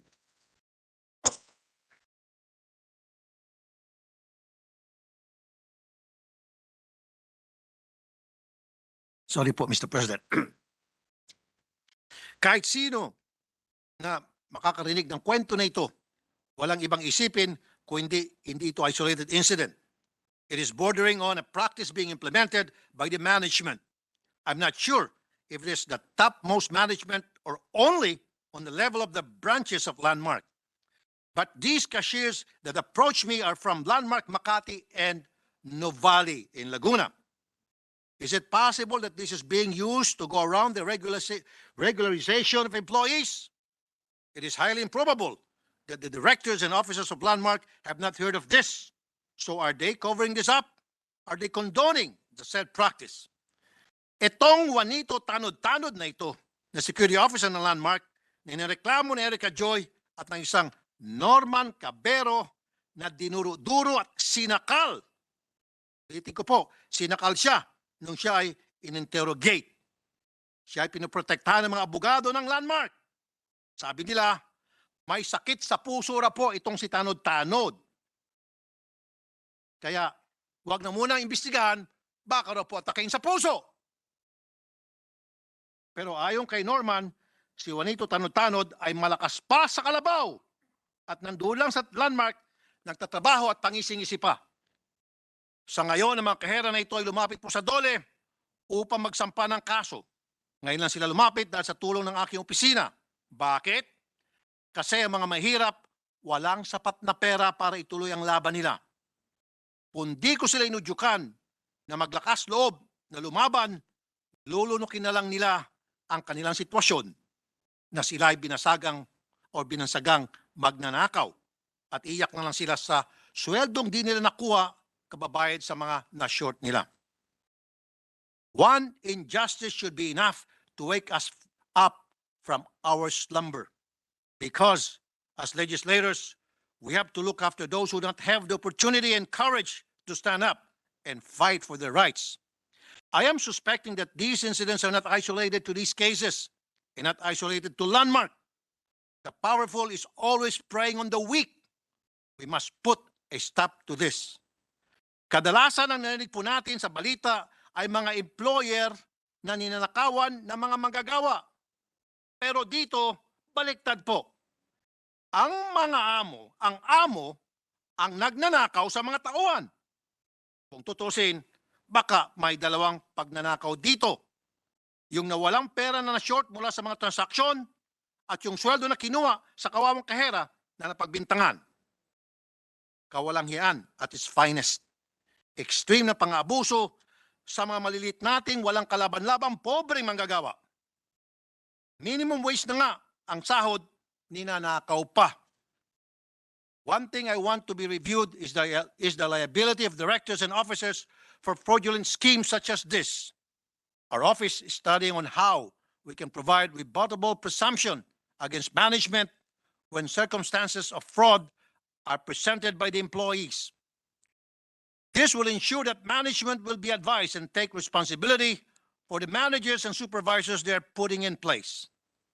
And again, more than ever, my proposal that there must be a way to ensure that employees can recover from the employers necessary. The cash bond that covers the money claims of employees for labor claims come to play upon appeal from the labor arbiter to the NLRC. How about before that? What protection do laborers have? We need to find a way for money claims of laborers to be covered by the employers, including the directors and officers, if there's bad faith on their part. I look forward to working with my esteemed colleagues, the chairman of the Committee on Labor, Senator Jingo Estrada. I hope that the rest of my colleagues can join me in this advocacy in protecting our laborers.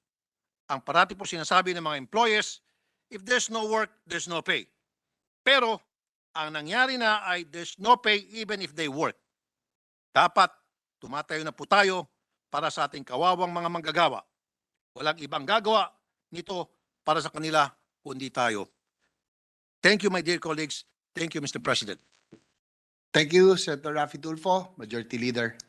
Yes, Mr. President, before I refer the speech of the distinguished gentleman, Senator Raffy Tulfo, I would just like to put on record that this is alarming, and we thank the gentleman for bringing this up.